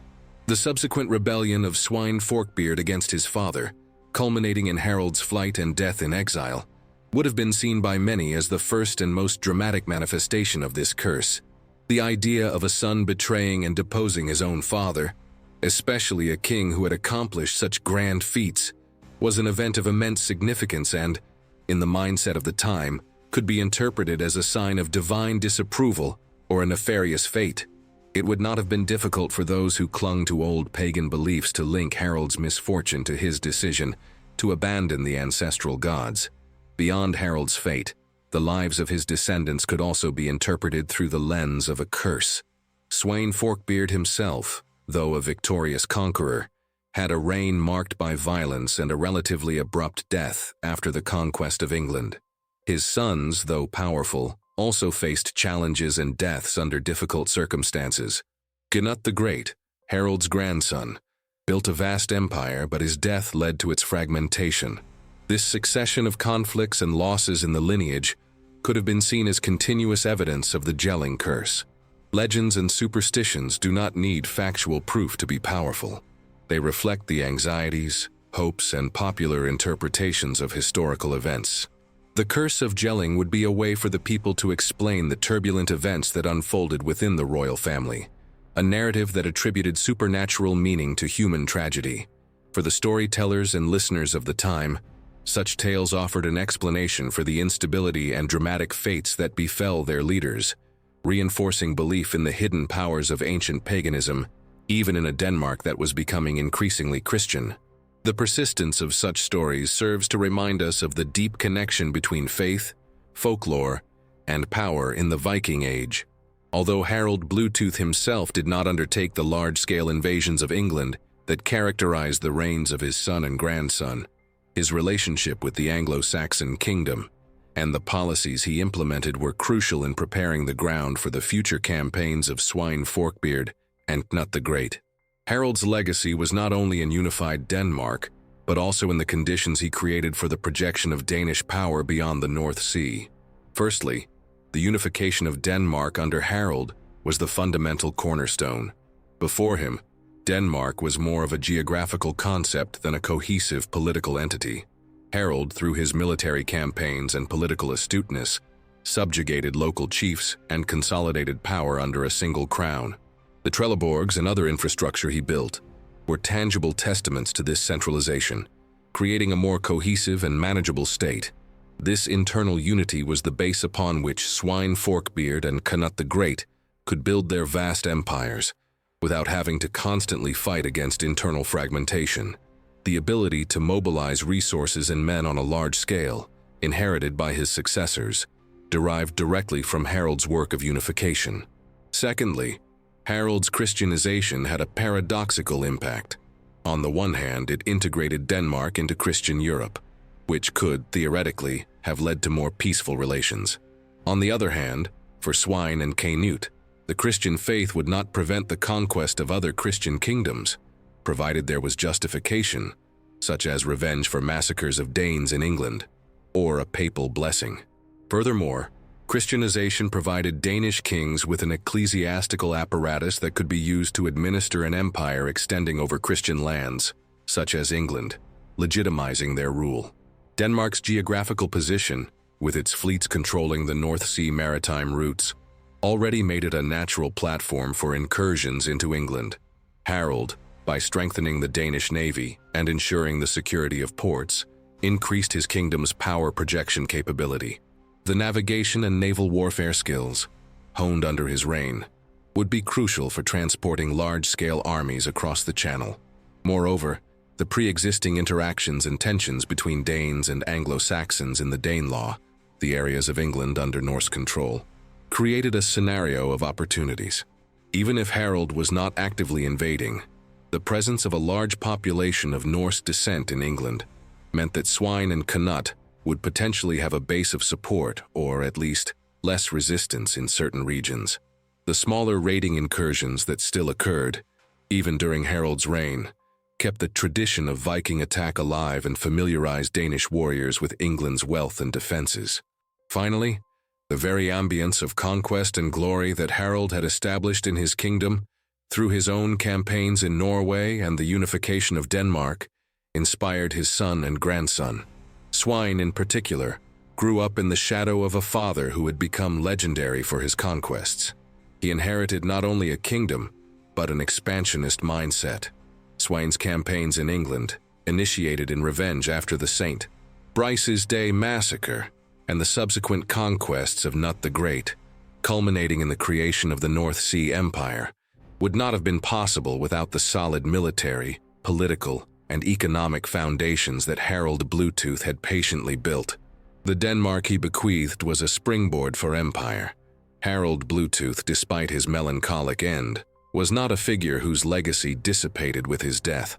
On the contrary, his vision and actions firmly established him as a precursor, a fundamental architect of Denmark's future, and, by extension, Scandinavia's. He paved the way for a stronger, more centralized, and crucially, Christian kingdom, bequeathing to his successors the tools and structure to consolidate and expand Danish power to an unprecedented level. Harald's primary contribution as a precursor was the unification of Denmark. Before him, Denmark was more of a geographical concept than a cohesive political entity. Harald, through his military campaigns and political astuteness, subjugated local chiefs and consolidated power under a single crown. The Trelleborgs and other infrastructure he built were tangible testaments to this centralization, creating a more cohesive and manageable state. This internal unity was the foundation upon which Sweyn Forkbeard and Snut the Great could build their vast empires, without having to constantly fight against internal fragmentation. The ability to mobilize resources and men on a large scale, inherited by his successors, derived directly from Harald's work of unification. His conversion to Christianity was, undoubtedly, the most transformative and lasting legacy. Although Christianization was a gradual process and faced resistance, Harald's decision to embrace the new faith marked the definitive turning point. He institutionalized the church in Denmark, establishing bishoprics and supporting missionaries. This not only brought Denmark into the concert of Christian nations in Europe, but also provided a new ideological basis for royal authority. The idea of a king anointed by God reinforced the monarch's legitimacy, a powerful concept that would gradually replace the pagan foundations of power. Christianity also opened doors to European knowledge, culture, and diplomatic networks, modernizing Denmark from within. Even if Sweyn had a more pragmatic relationship with faith, the irreversibility of Christianization was established by Harald. Harald was also a precursor in the field of engineering and infrastructure. The construction of bridges, roads, and the aforementioned military fortresses were not just for his own benefit. They created a network of communication and defense that would benefit future generations of Danish kings. These works demonstrate a long-term vision for a more connected and efficient kingdom, a state-building mentality that transcended the raiding and warfare mindset that often defined the Viking Age. Looking to the future, Harald's actions paved the way for Denmark to become a regional power, and for a brief period, an imperial power under Canute the Great. He transformed Denmark from a land of sporadic incursions into a kingdom capable of projecting its power on a grand scale. His reign marked the end of the traditional Viking Age in Denmark and the beginning of the era of centralized Christian monarchy, a crucial transition that would shape Danish identity for centuries. He was the turning point, the king who looked to the future and, despite his own personal tragedies, laid the foundations of a stronger and more enduring nation. Harald Bluetooth's death did not end Denmark's saga. On the contrary, it opened a new chapter, shaped by his legacy but driven by the ambitions of his son Sweyn Forkbeard. The post-Harald landscape was one of a radically transformed Denmark, and by extension Scandinavia, now more integrated into the vast network of Christian Europe, but simultaneously the stage for new and intense power struggles. With Sweyn's ascent as a dominant and feared force, the Denmark that Sweyn inherited was, in its essence, the unified kingdom that Harald had forged. The foundations for the centralization of power were laid. The Trelleborg fortresses remained as symbols of military organization, and the infrastructure of bridges and routes was consolidated. The church, though still facing challenges and the persistence of old beliefs, was firmly established as an institution. Sweyn did not dismantle this structure. He used it as a springboard for his own ambitions. The kingdom, now more cohesive, had the capacity to mobilize resources on a scale that his father had only begun to explore. However, the main change in the post-Harald landscape was the renewed focus on external expansion, especially into England. Sweyn Forkbeard, unlike his father in his later years, had no qualms about launching large-scale campaigns of conquest against a Christian kingdom. His aggression, perhaps motivated by personal ambition and the pursuit of wealth, culminated in a series of invasions that ultimately led to the conquest of England and his proclamation as English king in 1013, shortly before his death. This was an unprecedented feat for a Danish king, something Harald had dreamed of but never achieved on such a scale. In Norway, the situation post-Harald was more complex. Danish dominion over the country had disintegrated with Harald's downfall, and figures like Håkon Jarl had reasserted their independence. However, the seed of Danish influence had been sown, and Norway would continue to be a point of contention. Sweyn, after consolidating his power in Denmark, would turn his attention to Norway, seeking to restore Danish dominion, which would lead him to conflicts with Norwegian figures like Olaf Tryggvason.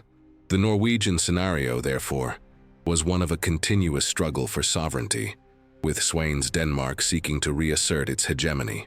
Integration with Christian Europe continued, but under a new dynamic. Sweyn, though less interested in evangelization than his father, still recognized Christianity's political value. Denmark, now a Christian kingdom and a growing military power, became a more significant actor in European relations.